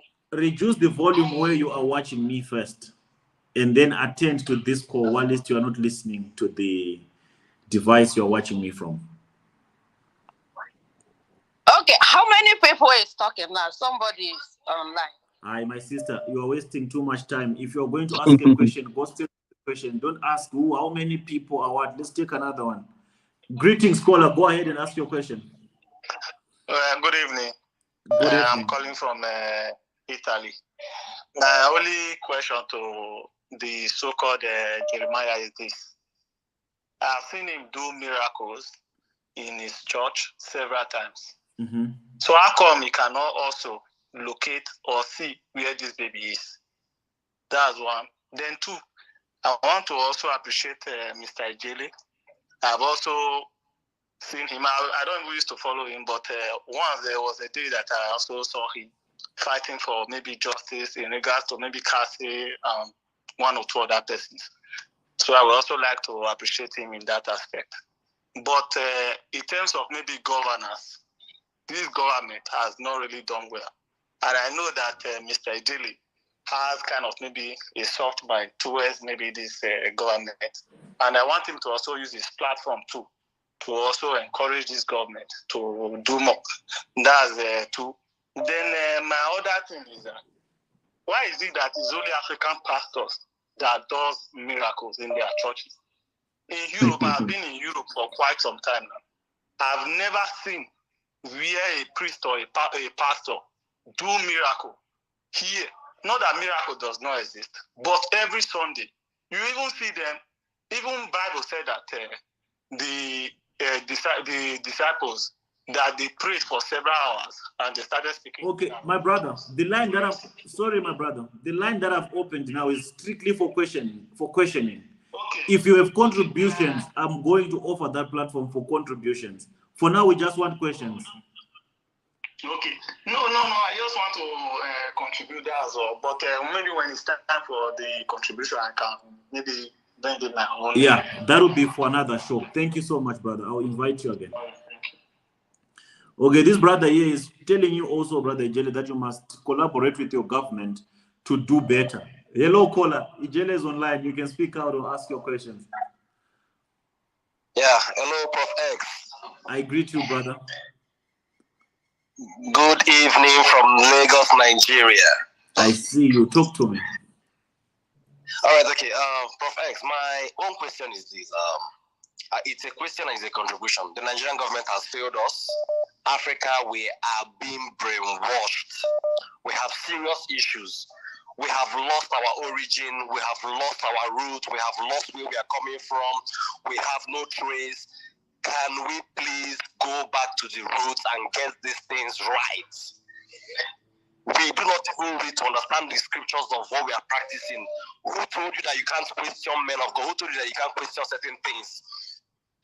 And I'm so shocked that people come here and say that and defend people who don't even know their roots, who don't even know where they are coming from or what they are doing.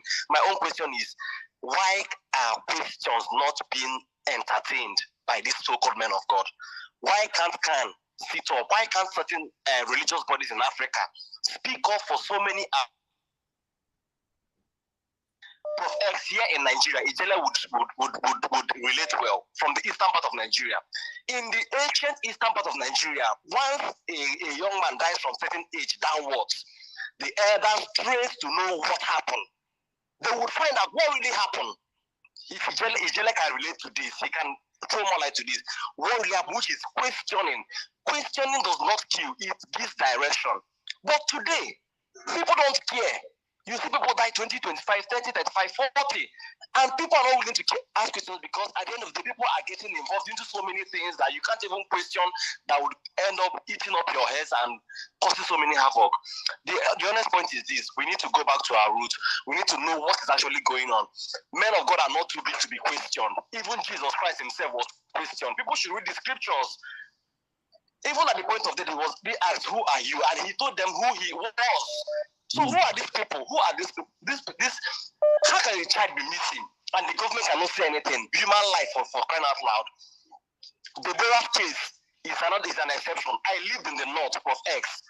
People are killed and yet nothing is done. And when people come here and they are even trying to do you more good, to open your eyes, and you come after them, you attack them, and for crying out loud, please, come on. We can't keep living this way. The people who brought this religion to us are living far better than us. We are suffering from what we call neo-colonialism, neo-slavery. Please, Prof. X, Ijele, thank you so much. You guys are doing awesomely well. I love you guys. Right on. You guys are just the Messiah that God has sent to actually make people understand that, see, God has set things right and there is a standard to live this life. My own question is, why are we not getting these things right? Where are we not getting it right? All right, why are we not getting it right? Okay, brother, thank you.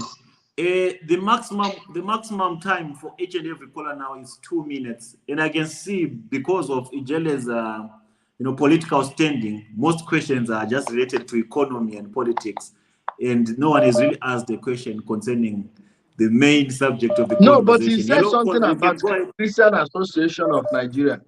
If he started the program with us, he would hear where I said, what is holding this is this religion.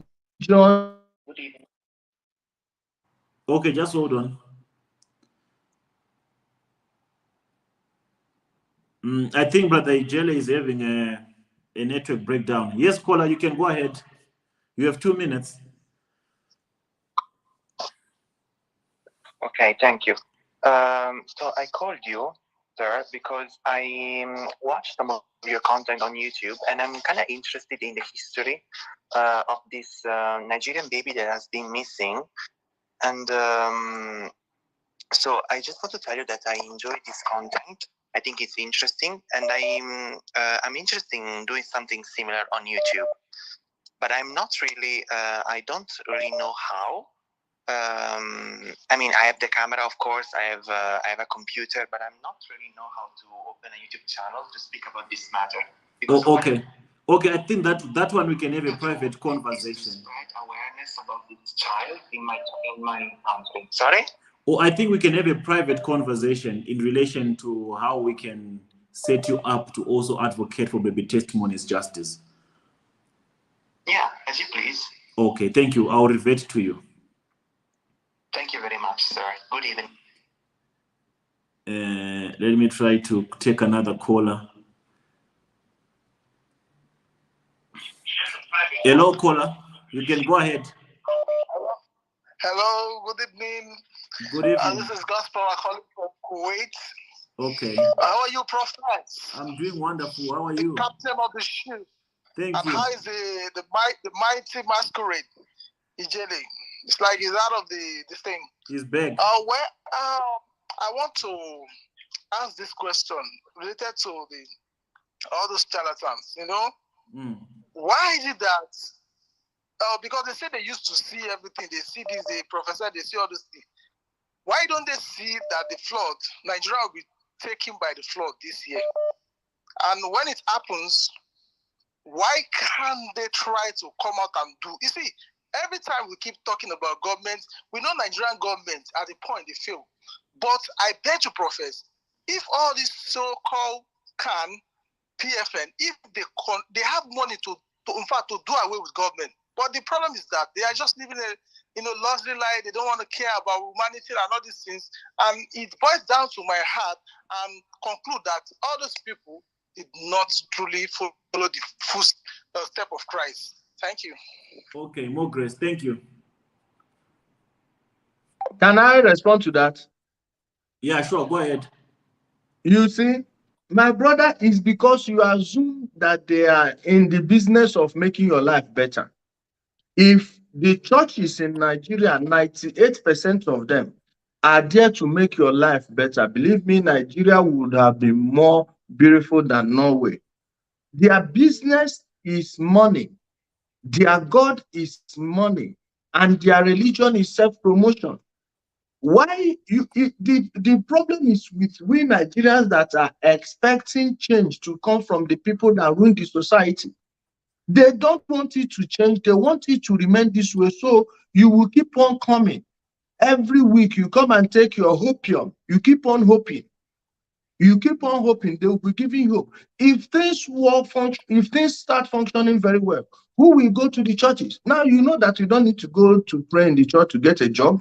You don't need to pray to any. You are not going to wait for any miracle to do anything. You just have to submit yourself somewhere. Go work. Use your skills. You will be employed. If everything is well, who needs them? Nobody. These guys, you are mistaking it. You actually believe that they are in the business of bettering your life. Meanwhile, they are in the business of promoting themselves and making money. Another one. Yes, caller, you can go ahead. Hello. Yeah, hello, good evening. Yeah, you have 2 minutes. Good evening, sir. And Prophet, I greet you, sir. I greet you. I'm calling from Spain. All I right. really thank you for what you guys are doing. But my question is, why now anybody that want to show Nigerians lies, our pastors always attacking them? That you are attacking pastors, you are doing this to pastors, because they know that you are trying to show people light the way it's supposed to be. Why our pastors now, Brother Ijele is here. Why are they always attacking prophets? Prophets will be there 21 days. They always giving days to that, but if he's still living, thank God for that. They always attack people that is showing Nigeria truth. 1, 2 now. And my question is, if by means that Sister Ruth Mathew went to Jeremiah Church to steal, I believe the CCTV camera will be working. So I want Brother Ijele. So I want you to throw more light to that. My question is, if Mr. Ruth Mathew went there to steal, think that camera will be working, number 1. My 2 question is, number 2 is, which government that will come to Nigeria to rule? If it did not start from the church, how can it rule? If many churches have been not closed down, how can that government rule? Because pastors are the one that is ruling our country, not the government. Our bad situation we have today, bad society, created from the churches. That's the best of my knowledge. Because I'm calling from Spain. I know how it's fortune. God bless you, sir. Those are my 2 questions. If she came there to steal, how would they find her? And number 2, which government will come to rule Nigeria without starting from the church? So God bless you. All right, God bless you. Thank you so much. Before you answer this one, there's one that I want you to pay attention to. This caller has been calling non-stop. Let me revert to him. I greet you, sir. Hello? I greet you. Talk to me. Ijele is listening. Yeah, good evening, my dear brother. Good evening. Good evening. This is Haji Tiger calling from Munich, Germany. Okay. Okay, first of all, let me commend you for what you are doing by educating most of our people the meaning of the religion. What the white man packaged and brought to them to Africa. Religion is one of the worst sickness, worst disease that consuming people from Africa, mostly in Nigeria, my home. Most of our pastors are using the ignorance of our people because based on religions. As for me, I respect everyone's belief. I respect everyone's belief as a traditional man, but in Nigeria, it's becoming unbearable how our people are consumed, deceived by these pastors, making money out of their ignorance day and day. And the religion they are talking about in Europe, where I am, it is out of bound. Nobody talk about religion. They have changed the religion to technology. Presently now, the religion in Europe is about humanity. That's all. That's my first point. My second point is for the sake of the sanctity of this podcast, this forum, for the sake of it, the sanctity of it, because many of us are following you as a credible person. For the sake of it, somebody like Ijele, a racketeerian, who has no moral value, who supports a terrorist government of Buhari, support every evil that Buhari have pushed out there, is not supposed to sit down in a holy place, holy ground, like your place. Because I know you have a moral values, because I've been following you over the years. This place is not a place for people like Ijele, because many of us, we walk away. We will no longer follow you. If you keep bringing people who has no moral value to speak of moral issues, we will back off from that. Thank you very much, and have a very good day. All right, thank you. What do you have to say? What do you have to say, Ijele, to that? I don't have to waste time on such a. I don't have to waste a second on such an idiot. Let me go to what our sister raised. Our sister talked about this in C. This okay, can you take this one? Can you take this one? Can you take I this want one? to answer that sister's question. Okay, just do a quick one. Ijele is listening. A very quick one. Good evening, Ijele. My name is Solomon, but you know me as Poga. So I just want to ask you a question. But before I ask this question, I would like to explain in less than a minute so that you can understand my question better. And it goes like this. Ijele, you are like a government official in Nigeria. What I mean by that is this. You are very close to the government. And I so much believe that there are still people that are more than you in your group. And I believe you are not one, not two. And all these things that we are going through in Nigeria from all these fake pastors and fake prophets in Nigeria is more or less oppression and extortion. And you people that are out for the government as an eyepiece of the government, you are seeing all these things every day. And you people are the only people that can reach out to the government easily. You see them every day, you talk to them every day. My question now is this. Does it mean you people are not relating all these things to the government to get a solution to eradicate all these problems in Nigeria? This is just my question, and I need explanation. Thank you very much, brother. All right, thank you. You can go ahead. I Please, hope you let still me remember the correct first question. Let me correct the assumption that I am very close to the government. No, that I know people. Most of those people you say, if I don't have any reason, like anything that involves their offices, you don't see me there. I am not close to any government.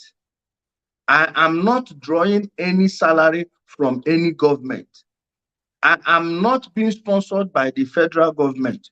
When you see me make any statement, I am making statements of fact. And if there is anywhere you see me defending the president, please counter me with a superior argument, not like that idiot that just called. You know where he's coming from. I know where all those ones are. All these ones are brainwashed people. Nnamdi Kanu people say, oh, if you don't come, I will not. We leave your platform. Who is begging you to stay? Did anybody force you to come here? So because of your feelings now, we will not tell the truth. And this is the problem with Nigeria. Now, getting to answer my brother's question. See, like I told you several times, so many people I know don't want to touch this because it involves religion. Religion has destroyed Nigeria. It is left for Christians. You Christians are the ones who should raise your voices against this, your pastors, against this, your priests, against this, your imams. You are their backbone. When he said it, when the government sees the like you people are ready for salvation, the zeal in you to put a stop to this, they will come. Let me give you an example, Prof. X. These ESN criminals that are murdering people in my place in the southeast, when the president wanted to deal with them, he said he will speak to them in a language they will understand. So many people from my region, they were posting everywhere, social media. Oh, he wants to bring the memory of the war. He said he will. They said the president was threatening genocide. Well, the president left you people alone. Now they are calling for the military to come. This is how stupid people could be. When you have mass formation, this is how it happens. This is pure mass formation. When you have a group of people that have been brainwashed to go along with something that is not true, you find them defending the evil that is disturbing their lives. Most of them that are now shouting, ask them, is the federal government owing you? No. Why are you not holding your governors accountable? They will all go silent. You say the government, please, if you say this government is not doing this, please, name it, you specify it. And now, you know what, are you Mr. Ijele? I think this political discourse, it needs an entire episode on its own, and people no, still I want have to know. I issues. want to join it with the church. I want to join it with the church issue. That is the same thing as pastors, churchgoers. They've been brainwashed to believe that fighting to protect their church leaders is the most Christian thing to do, and they will tell them that the church of God is under attack. Now they will be seeing people that are exposing the leaders of the church for the frauds they are as the enemy of their religion. Now they believe that as once you are a Christian, you defend Christianity without minding the character of the person leading you in that religion. Like I said, It is the Christians that will rise. I'm happy we're having this conversation. 20 years ago, no one was having this conversation. 10 years ago, no one was having this conversation. It was about 6, 7 years ago that we started going after these pastors. And I know the knocks we're getting. For instance, you, Prof. X, you know the number of attacks you were getting when you started exposing these pastors. And if you check, the attacks are dwindling. The attacks are doing. That's why we need to keep on doing it. It took these guys like half a century to establish this. So we are not going to do it. We are not going to achieve all our goals in this short period of time. But the people, their level of awakening, their level of awareness is what is going to solve this. Other than that, the government of Nigeria will just be sitting down because they are afraid of this can. Now, why should the government be afraid of such an organization? That is what I don't understand. Okay, there's another issue that I want to raise as well. To the people that are joining us here, to the people that are watching me. Of all things that you can do as a people that are on this platform, threatening me is the least of them that you should ever consider, to say, if you do this, if you don't do this, we'll unfollow you. The reason why Ijele is here is because I'm the one who invited him, and I want to pick his brain concerning the case of baby testimony. His political affiliations and your differences in political affiliations. You are speaking to stones. You are speaking to stones. These ones are brain damaged. Their brains have been damaged. If you think religion is doing anything, until you wait until you get to the political side, they can. You don't reason with them. You just wash them away. What I expect are people that come with an open mind and who are ready for a discussion and a conversation that can lead us to something that is productive. Not for someone to say that if you host Ijele on your platform, we are going to unfollow you. Come on. That is just too petty and it's too low. It takes away the entire point that we're trying to make. If you have a problem with Ijele, come here, ask him the questions that you have problem against him. Let him answer. Instead of saying Prof X will stop following you. Come on, man. Let's be civil about this thing. Okay, next caller is listening. You can go ahead. Okay. Can I go ahead? Okay. Yes. Good evening, Ijele. Good evening, Professor. Good evening, my sister. My question has to do with Ruth Mathew. And I'm afraid I need an answer from both of you. And Ijele came out to protest for Ruth Mathew. And after then, Ruth Mathew was invited to the DSS to give her statement. And if I heard Ijele correctly, this is Julian's gist on the line. And if I heard Ijele correctly, he said Ruth was advised by a lady in America who is fully supporting Ruth not to go to the DSS. So my question is for both of you, Ijele, did you follow up that issue? What was the reason behind the woman's asking Ruth not to go to the DSS? And my question to you, Professor, is Ruth Mathew is your project. Did you find that if this woman is another Doris Ogala, don't forget Doris Ogala was fully on the ground for Ruth Mathew. Eventually, we now know who Doris Ogala is as Choma. So that is my question for the two of you. Thank you very much. I did not understand my own questioning. Which woman are you referring to? No, I don't know her, but Ijele said the woman is in America that advised Ruth not to turn up for the DSS where she was supposed to give her statement. Oh, okay. Yeah, no, I get your question. Let me respond to that. My sister, the thing is this.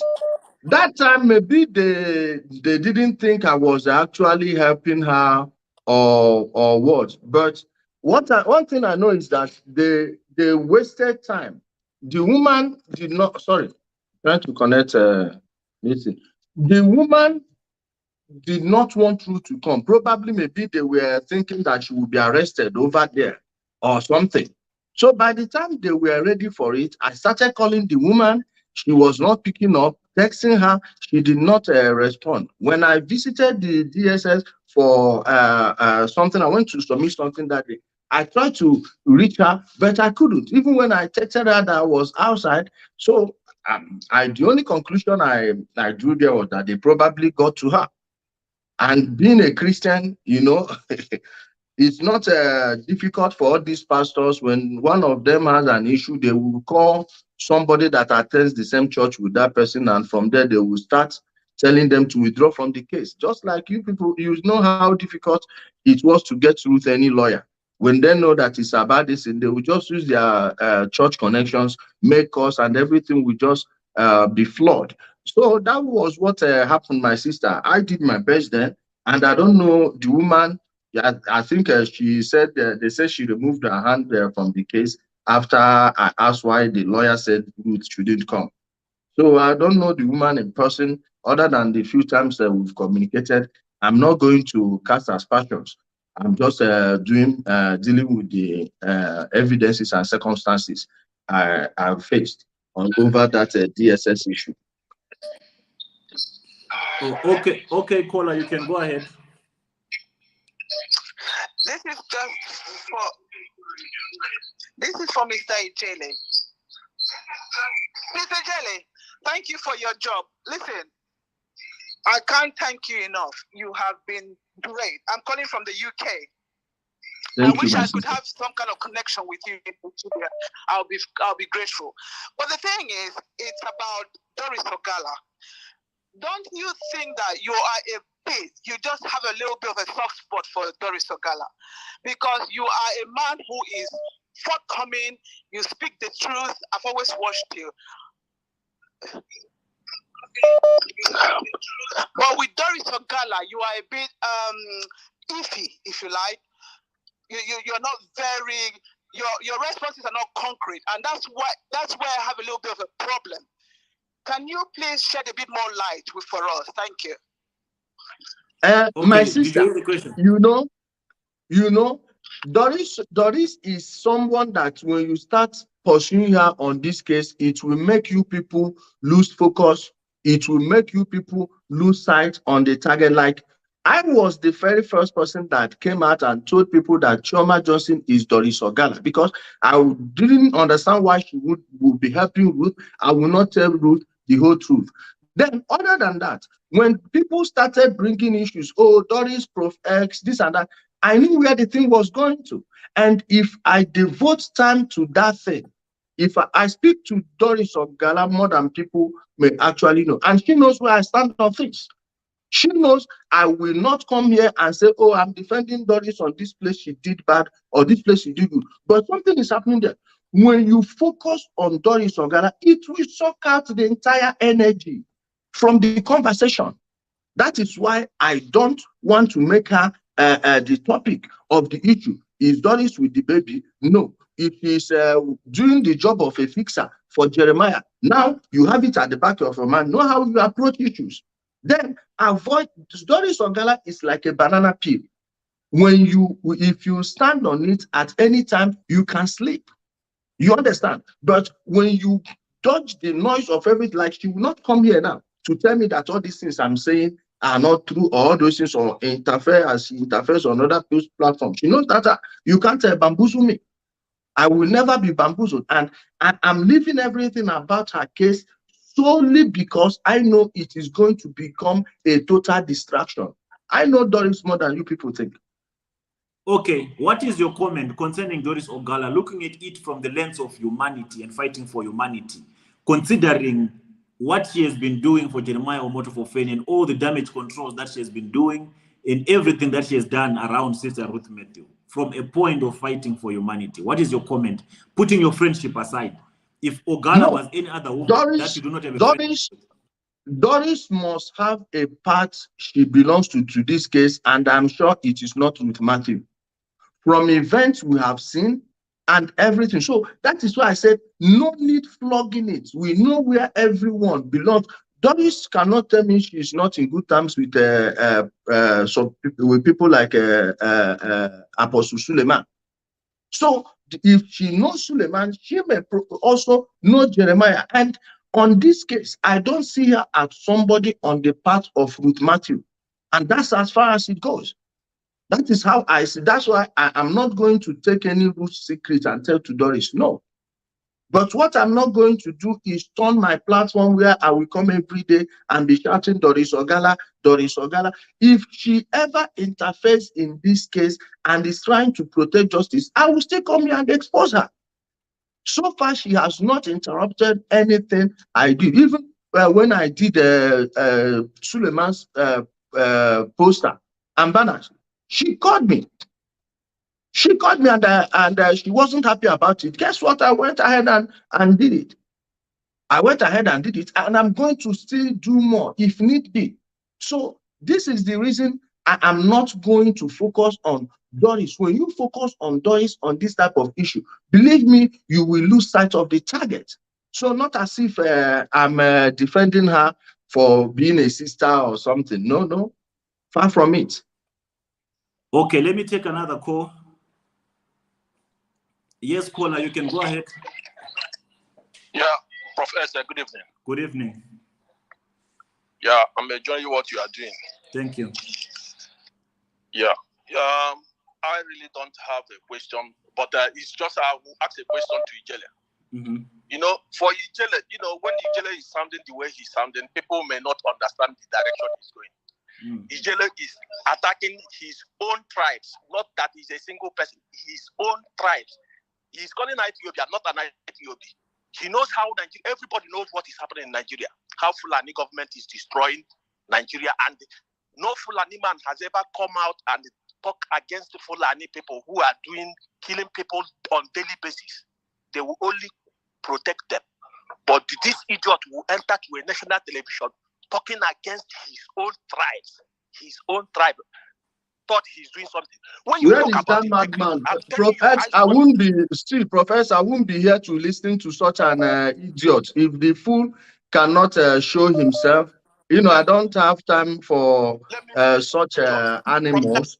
You know what I'm trying to tell you now, Prophet. When you go to northern Nigeria right now, if you see the type of military operation, that is going on in Nigeria, for instance. There are two towns I want to name you, Bama and Baga. When you go to, is that guy still speaking? Prophet, can you mute that guy, please? Let me go ahead. Now, when you go to towns of Bama and Baga in Borno State today, people have gone back to their villages. The governor built homes to relocate the people. Now, if the governors in the north are incubating Fulanis, why is it that every week you have so many airstrikes in multiple places in the north? When Boko Haram started, northern Nigeria is predominantly Muslim. Now, when Boko Haram started, so many emirs that were working with them, because what these people are doing is just to mine mineral resources like gold and uranium. But when they started, they used religion to get into the minds of their own people and told them that they were going to bring them Islamic rule, that this current secular government is not working, is corrupt, and when people see such a thing, they embrace it. So many people embrace it, not even majority of the northerners. Then, when they realized what these people are doing, what did they do? They all ran to Abuja and started shouting, calling on the government to go and fight these people. In fact, President Muhammadu Buhari won the northern vote by promising to curb insecurity. Right now, most of the munitions bought by Nigerian government is being expended in the north. Except Prof-X, go and follow the Nigerian Navy, the Nigerian Air Force, and the Nigerian Army on Facebook. You will see operations after operations. In fact, most of the people fighting in the north are Southerners. If you have people in the military, they will tell you what is happening. Now, that's an animal that called them. See what they are saying here, that I'm attacking my people. How am I attacking my people when I told you that one criminal somewhere in London will not get you a country? They were lying to these people, told them they were getting them a country. And the person that is exposing this fraud now happens to be the person they are attacking. So when you see them with this, they are coming with their emotions, with their petty feelings, know where they are coming from. These are a bunch of useless people who fed at life, who believe that a country is coming. Prof-X, how do you brainwash people to the extent that millions believe that one criminals sitting somewhere ranting on radio is going to bring them a country. In fact, the registration of the thing is even a private business. IPOB Worldwide Limited. Now, when you are exposing that evil, they will come against you. For instance, I've been asking them, how much have our senators received in constituency projects? Now, where are the money? I led a protest at the national. 1 minute. Let me use 1 minute. Let me use 30 seconds to wrap it up. I led a protest to the National Assembly with my brother Chukwu Madike. We printed our banners. We told them that the presidency is not the reason we don't have markets, good roads, and hospitals. These are the things that should be provided by the state government. Now, idiots like that are listening to the propagandists of those same senators and governors that refuse to work for them. So know where their anger is coming. The person is either a brainwashed bingo or somebody crying because I destroyed their business. Go and check how much they were collecting from people. And now people are waking up. The money has dried.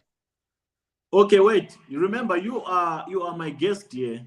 So I have to make sure that your interests are well protected. Remember, before the broadcast, I had to ask you, is there any line of questioning that you are not comfortable with? Or there is no question. Prophet, there is no question I won't take, but you have to be an adult. You have to behave like someone that was raised in a home. Like you listen to your mother, you suck your mom's breast, you were not fed cow milk as a child. Like you came from a family where people actually reason. There is a difference between being stupid and asking a tough question. None of them is asking any tough question. For instance, if they ask me, why are you attacking Nnamdi Kanu? I'll say he's a liar. He lied to you people that he was getting Biafra. Where is the Biafra? Nowhere. He collected money that he was going to buy your weapons. He did not buy. Even when he saw one of their commanders died, they contributed money and gave him. He ate it. Right now, I can even show you, I will send you a voice recording of one of their members who exposed how they are killing their members who now realize that they've been lying to them. Look at how they destroy an entire region. Every Monday, they will say sit at home. Listen, brother, I know this is not part of the conversation. We're not supposed Everything is part of the conversation. Okay, I know. I want to ask you a question. We're supposed to be talking about baby testimony, right? And I can see the interest that is stricken in the minds of people. Like I told you earlier, whenever they see you from a political standpoint, and chances of them maintaining or pursuing this conversation within the context of baby testimony alone is not going to be easy. It is just a group of people. No, Prof. X, they are doing it on purpose and they are trying to direct your attention. They want you to focus on them. This is how they do. There is no one who doesn't know them. Go, just visit Nigerian Twitter. They've now been made a pariah. Okay, ask them, how come only you, Yorubas hate you, Hausas hate you, South hate you, these other people, I don't like using the word minority tribe because there's nothing like a minority tribe. Everybody hates you and you don't hate anybody. Now, what they are doing is this: they will say that you criticizing a fraudster like Nnamdi Kanu is fighting your own people. Are you understand? Are you seeing the similarities between this and the pastors? When you are exposing a pastor, they will say you are fighting a religion. I was driving towards a request. There's a request I wanted to appeal to you, if you're okay with it. There's a brother in the back studio, the one that you called an idiot initially. He said he wanted to have a small debate with you along the politicals. I don't know if it's political or it's anything that has to do with the things that you said. Are you okay with him coming here, or should we suspend him and focus on the topic of this? Such an idiot that has not. Why would I waste my time on such a fool? Who is he? Who the hell is he? Would he see me on the road and stand before me? Why would I waste my time with such an idiot? You are not going to meet me for the rest of your miserable life. We are not going to see me anywhere. We come here and be behaving like kids. Let him go fuck his mother. He can go screw his mom. He's none of my business. Come on, he should get out. I don't speak to animals. Okay, let's come back. Let me start taking my brother. I know I wanted to aid you here, but my guest here is not okay with having a discourse with you. So for the sake of progress, let's continue with questions which are related to the subject of the conversation. Remember, we are here for baby testimony and religious matters. So political people, please refrain from politics, unless if you want us to have a separate, an entirely separate conversation some other day. Hello, caller, you can go ahead. Hello there. Can we please put an end to all this political talk? We are not doing politics. Brother Ijele is not here for politics. You can meet him one-on-one on his platform and talk about politics. Can we concentrate on baby testimony, please? Ask questions. He has been very what would I say, very productive in the search of baby testimony. Can we just focus? And people, can we grow up? There's no need using bad languages here. We are all adults. We are driving for a goal. Can we just focus so we can get our goal, please? Brother Ijele, calm down. Just ignore those. No, my sister, I'm calm. I'm as calm as water. Yeah, go ahead, my sister. Let's talk about baby testimony, please. All right. All right. Thank you. So, my people, please, let's not be distracted or let our attention not be diverted. The conversation and the questions, the reason why I opened this line was so that we can ask Ijele here anything that has to do with the case of baby testimony, with what he has done and with what he thinks might be the way forward. Hello, caller. Good evening, Prof. X. Good evening, Mr. Ijele. Good evening, my sister. Thank you, sir. Yeah, this is a call from Germany. Please, I want to reach out to Mr. Ijele because I know that he's close to the high and the mighty in politics. We need help, seriously. In my country, Nigeria, we need help. We are the pastors, the religious body have mixed the whole of Africans. They have messed us up. The youth, everybody, the old and the young, everybody is being messed up in that society. Please, I have a question for Mr. Ijele.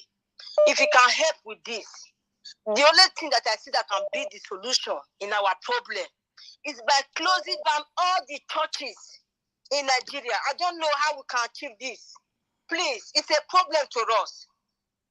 It's a problem. This is the reason why testimony cannot get justice. I'm telling you, I have to be frank with you, because people are afraid. They will say you are attacking the body of Christ. Me, on my own, I can open a platform and start advocating for baby testimony. Members of my family will rise, friends and family will rise. They will say, why are you fighting the body of Christ? This is not the body of Christ. The pastors, the so-called self-acclaimed pastors, they are richer than the politicians. They are richer than the government. So we want all the churches to be closed down.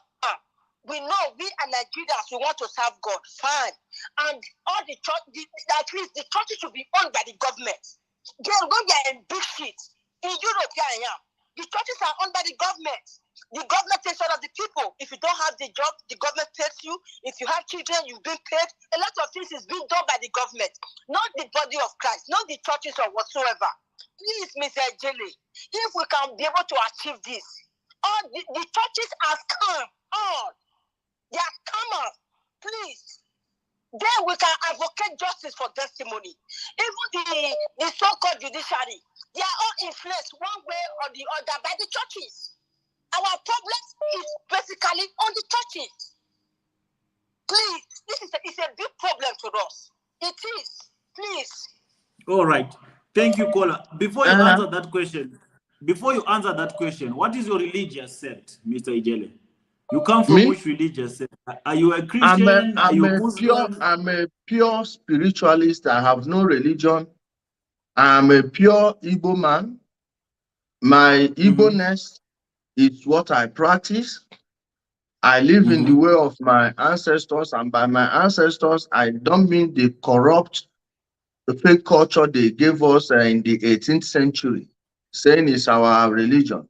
I was born in an Anglican home, where a family that identifies as an Anglican home. And I understand what our sister is saying. She said, close down the churches. There is no other way you will close down those churches, but it will inform the people on the real activities of these pastors. What we are doing right now is how you empty those churches. Check, for instance, before this thing we suffered in the past years, I don't want to mention it because the algorithm will catch it and they will stamp it, or they will put a stamp on your video. It may even make it not to go viral. But you understand what I mean? The one that made them give people. You understand, Prophet? You understand where I'm going? Yeah, I Now, get them. during that period, a lot of people became aware that these pastors are fraudsters. For instance, Paul Eneche, that can make a cripple to walk, suddenly was wearing double mask. And many of the pastors were even telling people to go and get this thing. They were, if you couldn't even get to them, people that have anointing of the Holy Spirit, with the propaganda of the, you know how they use propaganda to spread that in everywhere. That fear made them to seclude themselves from their members. And that was when some of them started. I know how many people that called me because they were asking me, Chuka, does it mean that these pastors don't have all this anointing they are claiming to have? So it's open. You are not seeing it. If you notice, after that, so many people stopped going to church and many did not return. Some of them are now attending occasionally. So the only way to do it is to use the same medium they use to brainwash people into believing that they have special powers, that they are special people hearing from God. It's the same medium you will use to tell people that these ones don't hear from anyone. No God is speaking to them. They are just there for their stomach. Why I'm not a Christian, I don't have any problem with any Christian. I don't have any problem with any Muslim. I will just tell you the real truth about your faith if you ask me. If you don't ask me, I don't go to impose myself on you. What I'll do is any medium I know I will use to pass message to people. I pass message to them. Then any religious person that comes along, if you ask me, I will tell you. When I sit down with friends, Muslims, Christians, your religion is one thing I don't even want to ask about. Why should I even let that define you? Now, when you have a society like Nigeria, where people have been brainwashed on a massive scale, mass brainwashing, how do you do it is to unbrainwash them. You have to reprogram them before, some pastors are beginning to say, have started selling their churches. Are you not seeing churches for sale on Facebook? They are beginning to, if they are doing well, they wouldn't be selling the churches. And so many of them are just consolidating themselves. 1, 2, 3 churches will come together and become one. It's because they are now lacking members. What does that mean? It means the people are waking up. So we need to keep on preaching the message, but we need radio, we need TV, we need so many things we will use. And how many radio stations are even going to let you say this in Nigeria? Many of them rely on that VAT revenues they collect from those churches, and those people will tell them, oh, if you feature this type of person, I will not advertise on your platform again. This is how the censor speak. And when you watch all... Let's take another caller. Hello, brother. You can go ahead. Yeah, greetings to both of you. You guys are doing a very, very wonderful, great job. I just want to give you a revelation. Ijele, great Ijele, great Prof X. I want to give you a revelation. Please write it down. Write today's date down, my brothers. The both of you and Ijele, this combination, this strength, this resilience that both of you have, it is a big star in Africa. And I tell you, 10 years from today, Prof X, you and Ijele, you will be among the great men of Africa. The consciousness that I use to see this is a different one, yeah? I can tell you, I am vibrating in a different consciousness, yeah? And I see this. Please, don't let the people, don't let them separate you and Ijele. You be together and do these things together. You will bring Africa forward, because in the next very close next times, it will be about religion in Africa.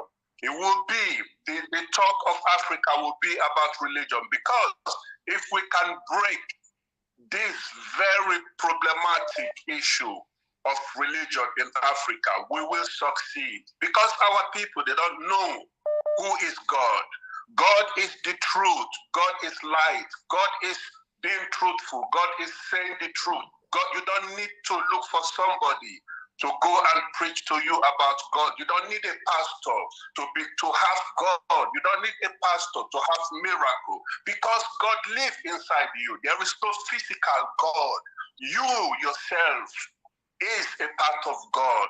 God is true. When you say the truth, when you believe, when you don't do bad, when your heart is clean, then you have God. Then you have God inside, because God don't love a pastor more than you. So why do you go to a pastor to go and look for God? Our people are blind. Please, Ijele, I'm very sorry for what is going on today. I see a lot of people attacking you. I know you are a strong person. Prof X, don't let them attack this man like this. This man is a great man. In the next 10 years, I'm going to see both of you. You are people of the light. Prof X, Ijele, you are people of the light. Africa will come out from this darkness. Please, my brother, this is just an advice. Keep on the good job. Ijele. Yes, sir. He can hear you. You are great. You are great. Thank you, sir. And we will come back 10 years from now, because everything will be digitalized, all what you are doing. You know, the record will be there, and we will talk about you in the next 10 years, 20 years, 50 years, 100 years to come. Prophets, you too. So keep this spirit. This is a spiritual thing between you and Prophets. And this is what just the message I want to keep for you, both of you, yeah? Please, don't go away from each other. Please, keep it tight, and you will get there. Thank you very much. More grace, my brother. Thank you so much for the kind words. May God bless you as well. Bye. Let's take another caller. Please, let's avoid political questions.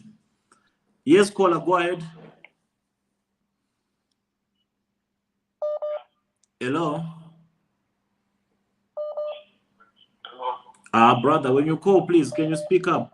This is a serious conversation. Bring some energy. If you're tired, try another time.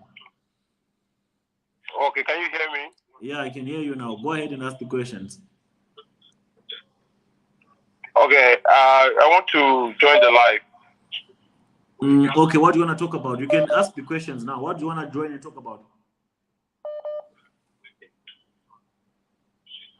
Now I think I can hear myself. I can hear myself over there.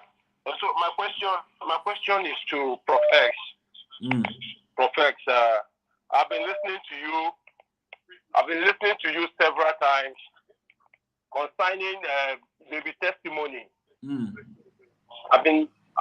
It's been a while now. I keep asking myself a question like, you've tried your best, you've done everything that you can do, and still nobody seems to be listening to you. Nobody seems to turn up. What are the police doing? What are the authorities in Nigeria doing?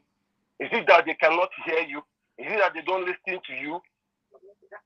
How long are you going to do this thing? When are they going to come in? When are they going to step in? Who is suing who? Are they suing Prophet Jeremiah? What exactly is the plan? How are they going to get this man to bring out the video of what happened that day?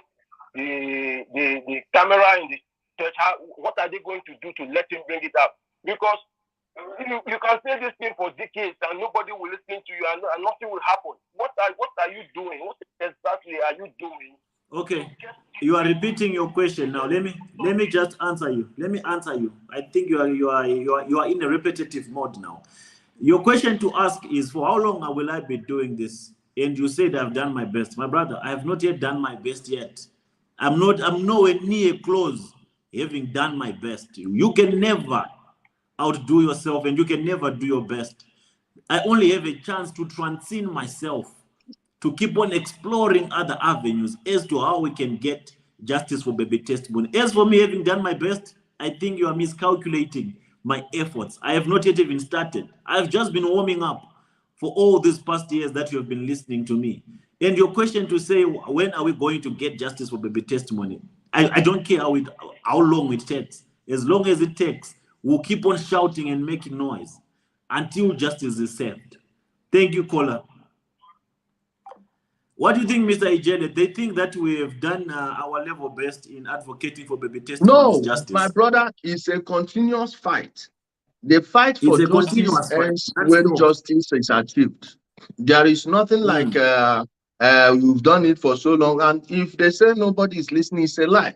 Even while we were talking, somebody in a high position of power just messaged me. So they are watching. Don't say they are not watching, but they are keeping tabs on how the people are reacting. Believe me, when the people rise up over this case so much, you will see the real zeal to solve this issue. Like I told you, this is the same man that told me this case will take 3 days to solve. Then after Daniel's case, he said this thing will take 3 hours. But like I said before, with time, the people will keep on waking up. And if these people don't do the right thing, we will keep on hammering on this until at such point when so many people will now rise and join us. Protest is not what we are going to do once. This is what, like, we bring out 1 month, do it like 4 or 5 times in that month. We can get a syndicated radio programs and just spread this like wildfire. The more people are getting away is the more they are staying away from this type of people. And the more we preach this message is the more we put him on his toes. Even Jeremiah himself, believe me, at this time, he's not resting. And it's because of your doggedness. My brother, never stop. I myself, I have no plan of stopping until this case is resolved one way or another. Amen. Yes, caller, you can go ahead. Hello, good evening, Prof. X and Brother Ijele. Good evening. Good evening, my sister. Yeah. Well done, Ijele. God bless you for all you do. I'm calling from Nigeria. My question is to Brother Ijele. The question is, I know you answered question about Doris, but sorry, pardon me. I just need to ask you this.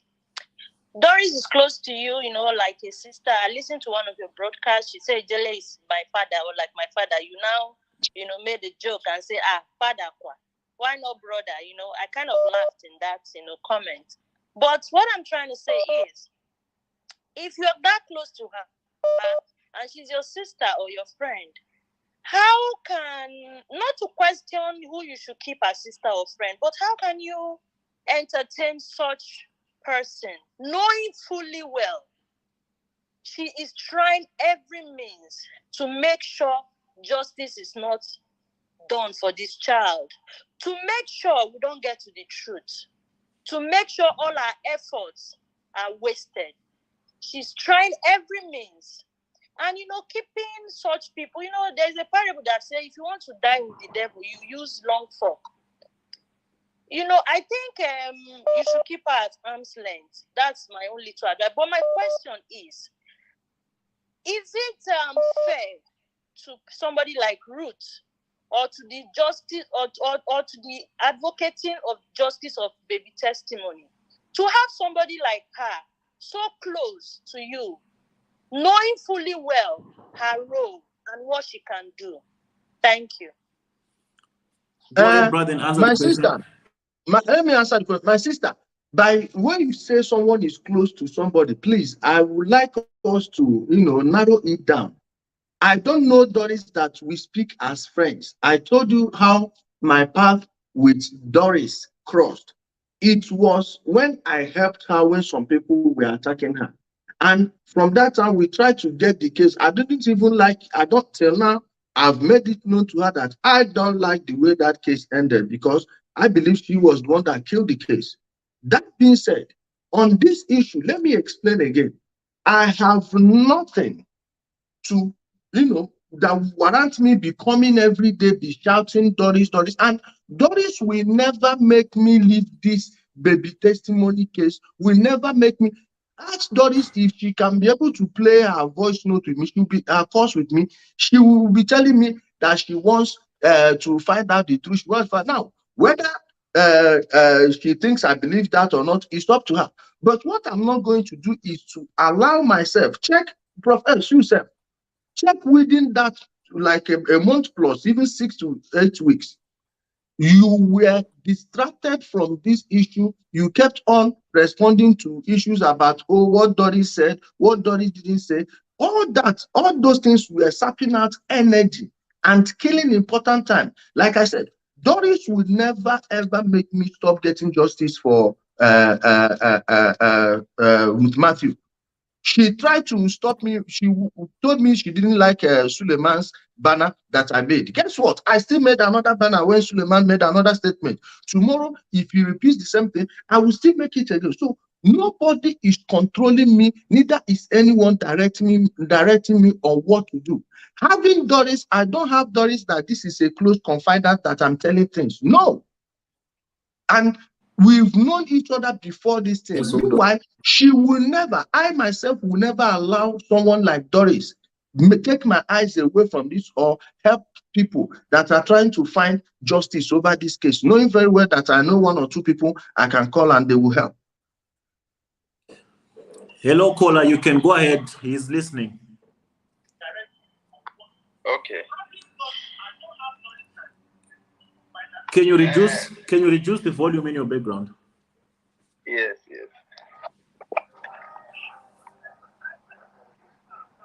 I've done that. Yeah, you can go ahead now. Okay. The question I want to ask Ijele, or what I want him to tell us, I want him to give us his own ideas how we can find baby. I want Ijele to give us his own ideas how we can find baby testimony as soon as possible. But I think he has already highlighted that some information is not good for public consumption, because every time we come out to lay out a strategy, we are awakening those ones that are planning in the backyard. Yeah. Do you perhaps have another question? Okay. My education is just about on how to find it very soon. So I think I'm okay with the reply you have given me now. All right. Thank you, brother. Let me take another call. My brother, I don't want to hold you here. The people here will call until 8. So you tell me when you have reached the limit. You signal me when you have reached the limit. Hello, can you go ahead? Brother Ijele is listening. Hello. I greet you. Talk to me. How are you, Prophet X? I'm good. And yourself? I'm good. Yeah, please go ahead.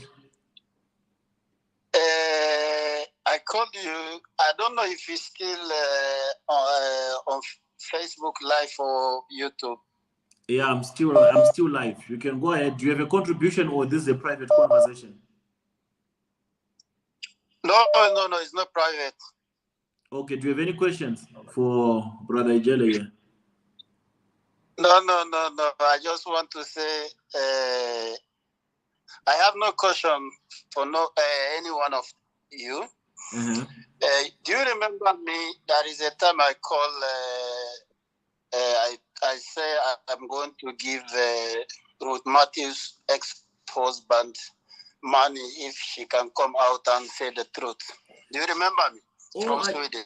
Wait, are you the one who's okay? You said you wanted to give anyone who comes out with information about Ruth Mathew about the baby.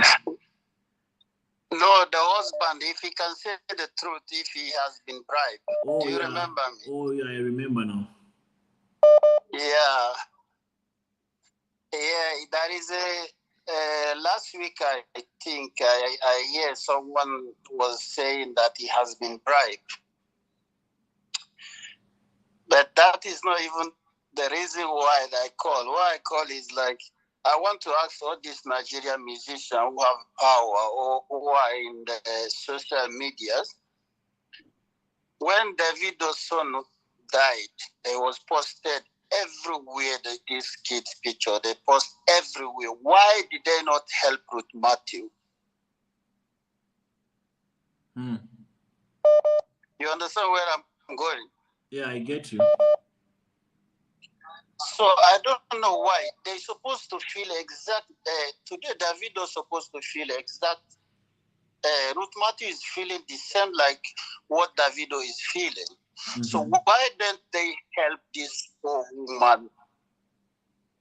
Because in my language, because I'm not Nigerian, my English is not even good. In my language, they said, if something comes to a bad woman, it will come to a good woman too. They're supposed to help this woman to post exactly the way they was posting Davido's son's picture on the internet so that people will know what is going on. But most of them who have the power, they didn't do it.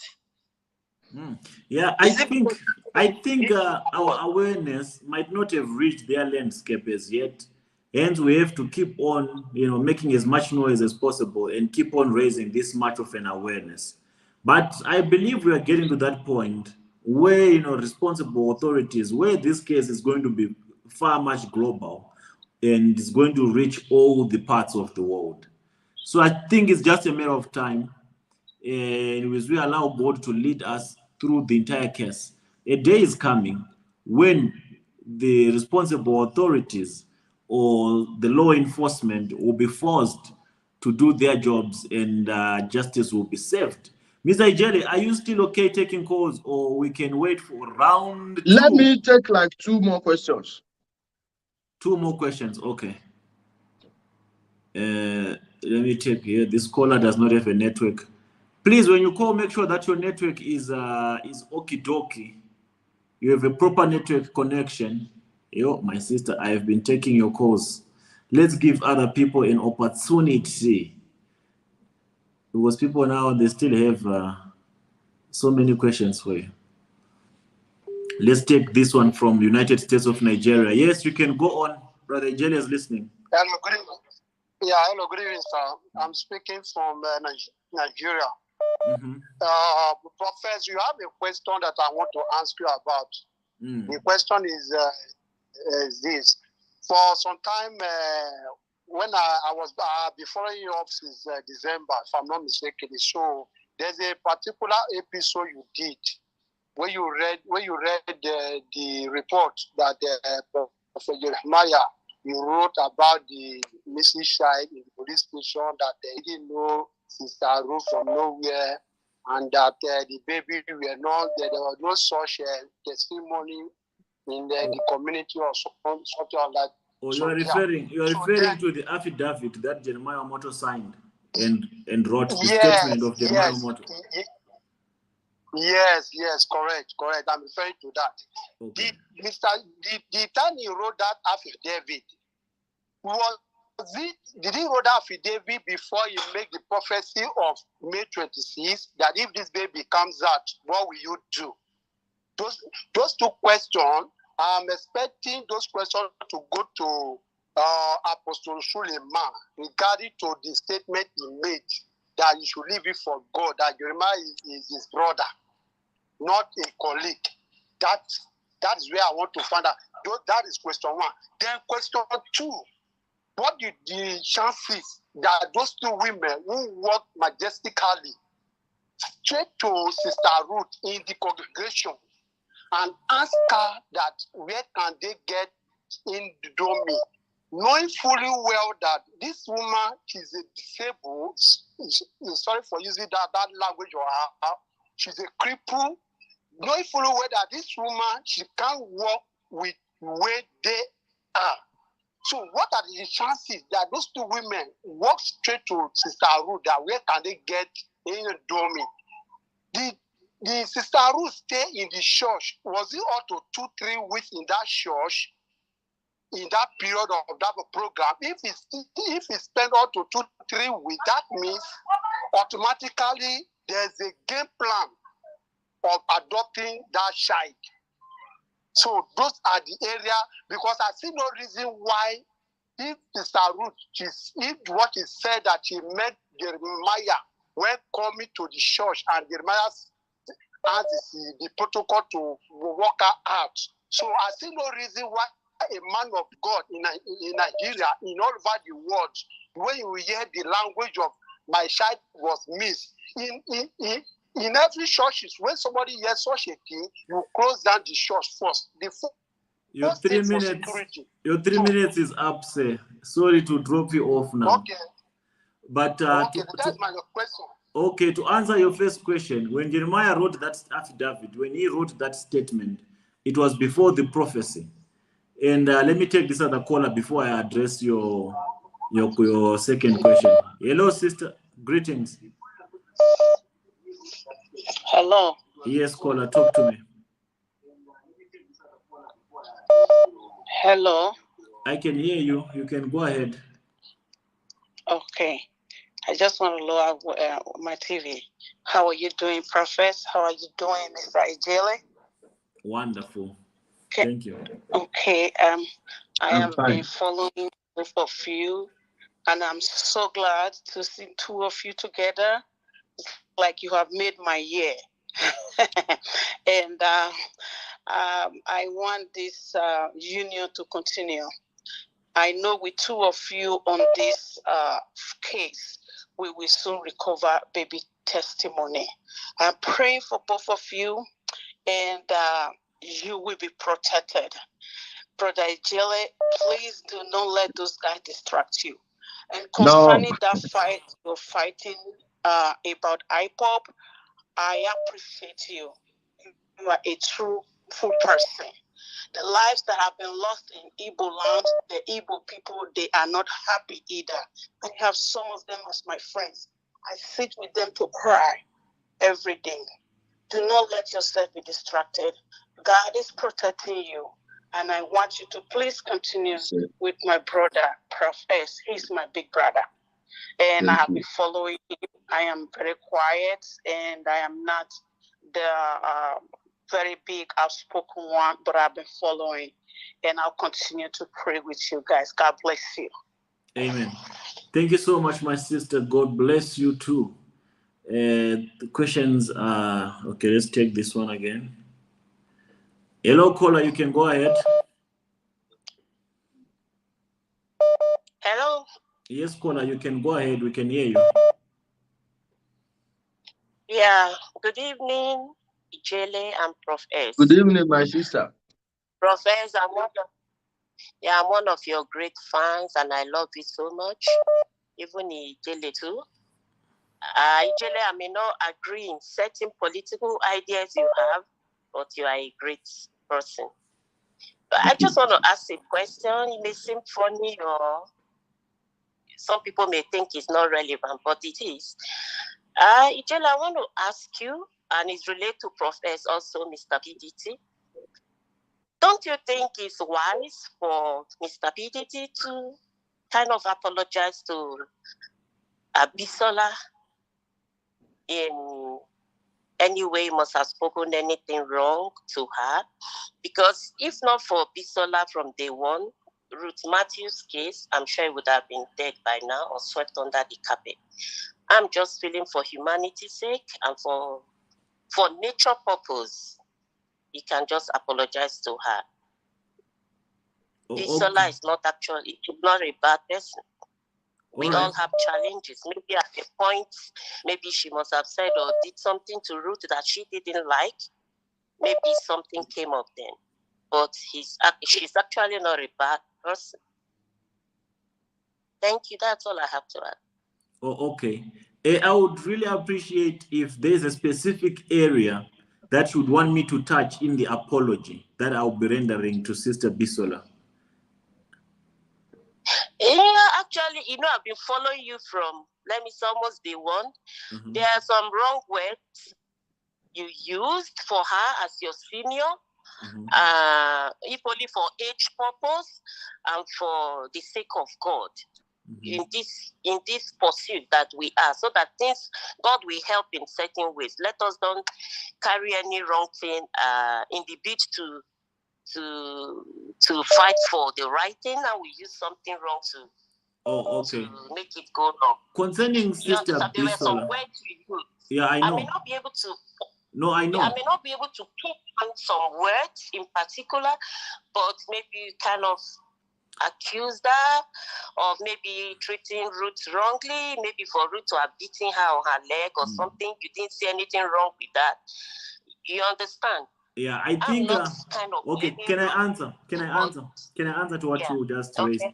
I think you have semi or half information of what really transpired, and you might not have the full details because I did not bring them to the public simply because I thought they were irrelevant. With Sister Bisola, it has been something that has been long coming. The moment Sister Bisola entered this case, she already had doubts about what I was standing for. She thought I was trying to dupe money people. The reason why she went, listen, the reason why she went when Sister Ruth Mathew was arrested, it was not really to fight for Sister Ruth Mathew's justice. The main reason why she went was to go and prove me wrong, so that she can tell the whole world that Prophet is lying to people. And are you sure of that? I'll play you a recording of her confessing to Maureen, telling Maureen that this guy is lying, he's taking money from people. This whole thing of Ruth Mathew is a lie. I'm going there to prove it to the world, and everyone following Prof X is going to withdraw. I want to make sure that people know Prof X, who he really is. So that was her agenda to start off with when she went to the Benin where Ruth Mathew was arrested. We are not disputing or taking away the fact that she committed herself to go there, but her agenda and motive was not as pure as it ended up looking. She played a vital role that we can never take away from her, even if I come here and say anything about her. Without that video that she recorded at the airport, our case could not have been this strong as it is today. So we could have not known where Ruth Mathew is even up today. They could have done to Ruth Mathew what they did to Apostle Cassie. So every effort she put in and her contributions, we can have disagreements with her or anything, but we can never take those things away from her. She did a very good thing. She was more like a pillar or a backbone to the entire foundation of this whole case of baby testimony. To the apology that you are saying I must offer, I do not have a problem apologizing in any area that can bring a resolution to fighting for baby testimony's justice. The reason why I might have said all those things about Bisola, A, B, C, D, and E, it was because of how she ended up, trying to interfere and how she ended up trying to sabotage Sister Ruth Mathew's freedom and stuff like that. To all the people that know, I'm very sensitive when it comes to this case of baby testimony. I do not care how close we might be, but the moment I see someone trying to shift people's attention or try to change the narrative, especially if it's someone that I was counting on, I get, I don't know, I get emotional. I become like Hulk. I don't know if you've watched the big Hulk, that green monster that transforms to become a giant overnight simply because he's angry or something. So most of the things that I said were probably because of the way that she conducted this case of Ruth of baby testimony. She even came out with a statement and she said, I'm dropping this case because I found out that Ruth Mathew is lying. So you listening to that and watching that from someone that we're banking on to say this is one person that's going to help us to fight for justice, and saying that everything, she came on different lives, that Ruth Mathew is a liar, Ruth Mathew is a thug. Ruth Mathew has trained her little kids to become criminals, to become terrorists. And I'll be like, Sister Bishop, where is all this coming from? And why have you become an enemy of Ruth Mathew? Are you now disputing that this child got missing? Or are you now disputing that baby Tisman was abducted at Mesa City? You might have a problem with Sister Ruth Mathew, and believe you me, so many people have a problem with Sister Ruth Mathew. So many people do not get along with Sister Ruth Mathew. Anyone that comes through to try to help Sister Ruth Mathew, I can promise you one thing for sure. At the end of the day, they'll always end up not in good terms because of maybe the way of communication or because they probably feel like Ruth Mathew is beginning to challenge them, and they always end up having a problem. So no matter how much I have a problem with Sister Ruth Mathew, I will never do anything to water down the case of baby testimony. Baby testimony is very innocent. The mother may not be perfect. The mother may not be correct in everything that she says or in everything that she does, but we cannot make baby testimony be the one that pays the Can I price weigh in? for the doings of her mother. Yes, brother, you can go ahead. That's Okay. clear. Very clear. Yeah, my sister, thank you so much. You know, at the early stage of this thing, you see, we are in Nigeria. We know how you don't blame many Nigerians if they don't trust people, because we are faced with so many trust challenges in this country. And I want to believe that what happened then was a kind of fog of war. You know, during war, you have this fog of war, some false information will be flying, and if you are not careful, you will go and act upon an information that is not all that solid. I believe that our sister Bishola was angry with Ruth Mathew then, and she let that anger try to diminish her contribution. She let that anger spoil all the good things she did. And by her not believing Prof X, it's up to her. Everyone is free to draw their own conclusion. But after so many months after this case, it's obvious where everyone stands on this issue. And we have all shown our hands. I was doing a program the other time. Bishola came and was saying, commenting that on YouTube that Ruth is lying, this and that. I believe it was because of what happened between her and Ruth. And without Doris Ogala, that thing wouldn't have happened. So that miscommunication they had led to certain things. And when you are trying to do good for someone, and you are being paid back with evil, sometimes it poisons people's mind. And I believe Bishola's mind was poisoned. And on the types of apology, I would love to see Bishola and Prof X get on good terms, but everyone would just have to admit where they are wrong. She was wrong by saying that Prof X was just trying to cash out. If he was trying to cash out, I know how this case would have been by now. And after so many months, it's obvious that he was just doing it out of his free will, because of his love he has towards people, towards nature. When you see people whose spirits are in tune with nature, you will know, no matter the religion. And Bishola, I believe it was anger that drove her off the cliff that made her make such a comment. In my sister, my stand is very civil. I do not have a problem apologizing for anything that I might have said because of anger as well, because I could have been emotional due to some of the things she might have said about Sister Ruth Mathew. So I was more inclined to say anything also that could have triggered my emotion. The same way Brother Ijele was already in a fight mode here when some political people were coming through to attack him. So yeah, I appreciate the concern for a resolution, and whenever it's going to be necessary, I'll extend my apologies as my people deem fit. I do not want to be that person that divides people. It's better if we come together, stand together. If we fight in harmony, in unity, we will be able to get results, faster and more efficient. And it will happen in Jesus' name. Amen. Amen. Thank you so much, sister. Let me take another caller here. I can see the phone has been buzzing since. Let me take this one. My sister, you have 2 minutes. I know if I allow you, you'll go for 10. You have 2 minutes to ask questions. I'm very grateful for saying that caller. And I will be happy to see both of you like this, because we have this. This is the 2 lion killers that we have. Brother, can you hear? Lion killer that we have. So I asked a question before. Number 1 was, if Ruth Mathew went to that church to steal, how are they going to locate her? Number 2 is, if that child is supposed to be Suleiman's son, we can't, PFM will not talk. Will they keep silent? And number 3 is, how government is going to start ruling Nigeria without ruling the church first? Because most of the church have to be brought down. Our problem we have is from the GO, not from the government. All politicians they have that the GO as their backup. So what the problem we have is from all those pastors. That's my 3 question. So God bless you. Yeah. All right. Love you too. All right, my sister. Thank you so much. As a Nigerian, I've tried to explain all these things, but let me explain it again, because we can't overemphasize on this. Nigerian Christians, it's high time you guys stood up and solve this cancer that is eating deep into the body of Christ, as you people call it. Now, she made a very good statement. Politicians have turned churches into political parks.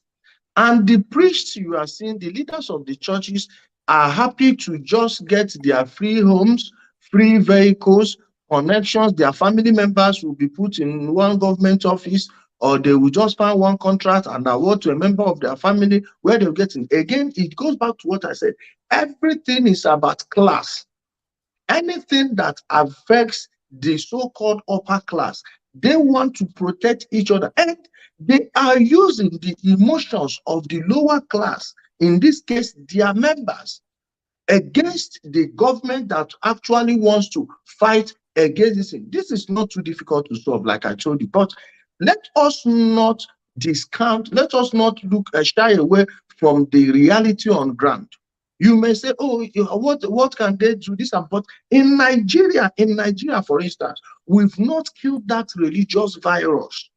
When people will be defending criminals who are leaders of their churches, some of them would think that fighting to defend their pastor is fighting to defend Christianity. No, your pastor is a shame on your religion.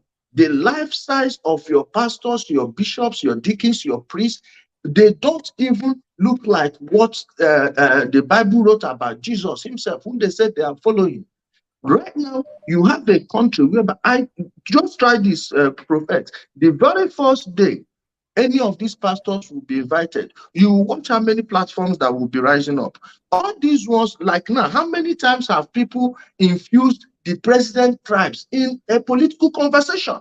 Now they will tell you that Fulani herdsmen, they are doing as if the criminals that are destroying northern villages and towns are being left to just are being given free hand to operate. No.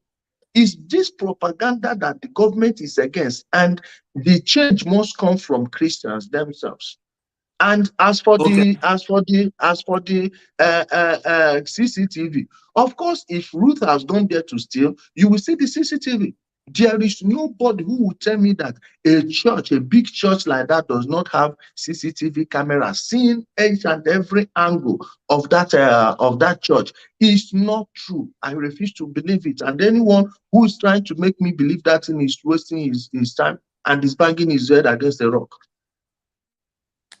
Okay, caller, you can go ahead. Hello, caller, can you reduce your volume, please? You see, that's where the danger is. My brother, I would like to take just one person because some minutes to before 7:30. So I want to just one more caller. Let me choose which one. Let me choose which one. Okay, this one. Yes, caller, go ahead. Professor. I greet you. Yeah. Good evening.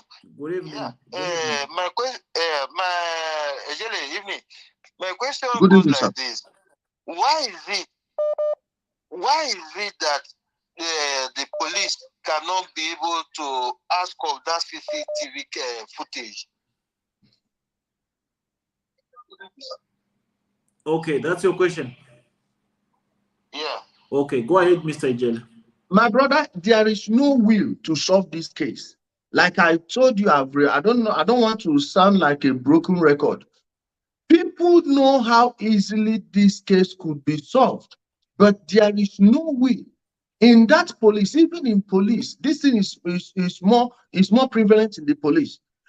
The Muslim policemen who would act don't want the Christians to act as if they are targeting them. And these Christian policemen, most of them are the back pockets of these pastors, of these their religious heads. Most of them are helping them to get good postings.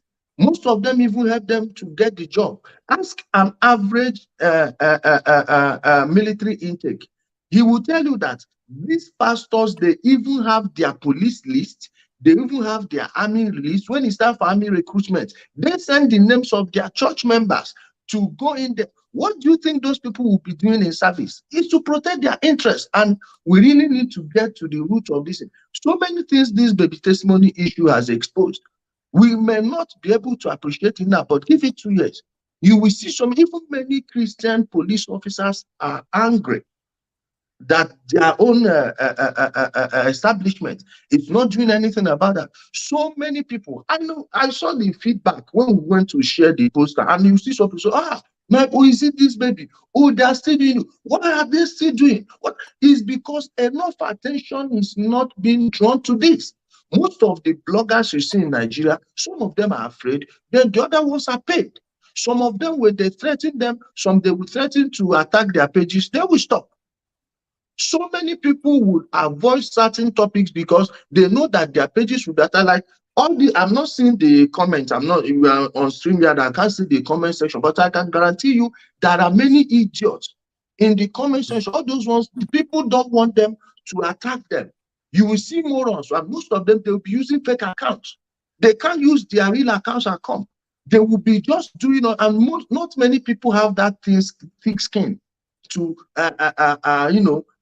withstand such barrage of attacks, especially when it's unfounded rumors, propaganda, lies against you. Sometimes your family will be calling you. My family have gotten used to it. They don't care if any of my siblings is here. You will not even comment. Sometimes after some program, they will come here and start laughing. They will say, "Man, look, you are these people," and they'll understand what you are. Not every family will have such understanding. Even though my father doesn't like most of the things I do, especially when I'm attacking the churches or I'm saying the truth about the politics of my area. So this is something that I'm even suffering from my immediate family. Brother Ijele, I really appreciate you for the 3 hours. This was a marathon, like a stoichiometry exam paper. Thank you so much for coming through and for your insights and your contributions and honoring this invite. I thank you for having me, and I thank your followers who are here listening. I hope you people took 1 or 2 things away from our conversation. I hope we'll continue this thing from time to time. And like I said, it was only a matter of time before our path crossed. The paths of evil men must always meet. The paths of good men must always meet. I knew it was just a matter of time before those that are genuinely looking for this will come together. And this is just a starting point. It's not going to end. Anyone that is having this thing that we are going to, separate. What are we fighting over? We are not fighting over money. Yeah, I'm not sure Prof X has that time. And our own, once the mission is for good, you see so many people, many Africans. We start at the time. What we are doing, we are not just the only people now. So many Africans, if you notice, they've risen up and they will keep on hammering the message. I want to send this message to every Anglophone African, even the Francophones. I'm sure that they are suffering this, but Anglophone Africans, please beware of this beware of these Nigerian pastors that are coming to your place. There is nothing they are going to give you. If they are telling you they are coming from they came into your country with the anointing of Elijah, tell them to go and use the anointing to fix Nigeria first. I don't know why you will come from a country like Namibia, good rules, and someone from Nigeria, where you have so many states. Professor, I'm not kidding. Just do small search on the internet. So many state roads you can't cross it. So that's something that did not work for him in Nigeria is suddenly going to make your country a paradise. Please do not let this cancer eat into your societies. I'm talking to my people in South Africa, in Botswana, in Zambia, in Zimbabwe, in Mozambique. Mozambique is Portuguese anyway. All these places, all these Africa, to even Central Africa, all of them, please, East Africa, beware. Look at what Paul Kagame is doing in Rwanda. That's how to build a nation. There is nobody with any anointing to fix your country. If they had that anointing, they would have fixed Nigeria by now. Like I said, my brother, thank you so much. It's a pleasure and esteemed privilege to be on your platform this wonderful evening. Meanwhile, it's like we planned it, our shirts. Almost the same color. We are all blue. No, I really appreciate my brother. We're gonna have a round two. Maybe we might open just a commercial break so that we can have a small fight here with some political giants who feel like there's so much to say concerning your political standing. But be that as it may, I think this is the beginning of so many other episodes that we'll be engaging just for a normal discussion on the things that are And happening. we really need to focus on African economy and what has been killing our economies, geopolitics, how political events somewhere like 8,000 miles away are affecting your local economy. This is the type of knowledge we need to sell into our people, because if you have a functional economy, not so many people will be hooked on this opium. It's opium. They are selling you hope. And you are going to every day. You know, when we have all these knowledges, we come together to make a sound society. And if we can fix one country in Africa, I believe the rest will learn from them. Yeah, and if they can gather to illiterates like these false prophets and these charlatans, then I'm sure people can benefit much from conversations from people of higher intellect like ourselves. And I think it's our responsibility, to bring back Africans and awaken their conscience and make them see things that they have been blindfolded from seeing, and make them start being logical and start thinking and using their intuitive capacity to see the ordinary, that there is no man in Nigeria that has any supernatural power. There is no man in Nigeria that can heal any disabled person. There is none of them that can foretell what's going to happen and what's not going to happen. Let's just try to demystify all these religious impediments that have been imposed on our African people, because our people have become clowns and zombies who are just subjected to this falsehood, and they are made to believe everything that comes out of the mouth of these jackals. Someone can say, God said, I see in the realms of the spirit. There's no realms of the spirit that these people operate in. It's time for us now to bring them to reality, have conversations that can change our societies, that can change our nations, instead of being fully employed in these churches, following religious things that will never bring any transformation to our people. Tell me, what good has these people ever done for the people of Nigeria with the billions and billions, private jets, massive church buildings that they've been building? And money laundering. You see, they are destroying the economies on a far much bigger scale than the politicians are actually affecting the economies of countries. But religion and this level of spirituality that has been imposed on them, it makes them become too timid and afraid to ask relevant questions. They do not want to ask the right questions because they just want to believe in what they were promised. They are banking on the hope that was packaged for them, that was traded for their hard-earned income. Remember, these men, they come and say, God, come and give God money. Come and give God your tithe. Come and drop a seed for God on the altar. What are they giving in return? Hope. Things are going to work for you. Doors are going to open for you. Marriage is going to come your way. And we can't allow our people to keep going around believing the likes of Solomon, Jeremiah, Omoto. Receive your children. Receive your marriage. What is holding, my sister, what is holding your marriage is bad economy. If the economy was good, men would be employed and they will have money in their pockets. That's when they start thinking about starting a family. It is not rocket science. This is what is holding it. Our brothers do not have any specialized skill. They do not even have academic qualification certificates, but they are there receiving jobs. They are forever there receiving marriages. And most of them spend all their lives in the house.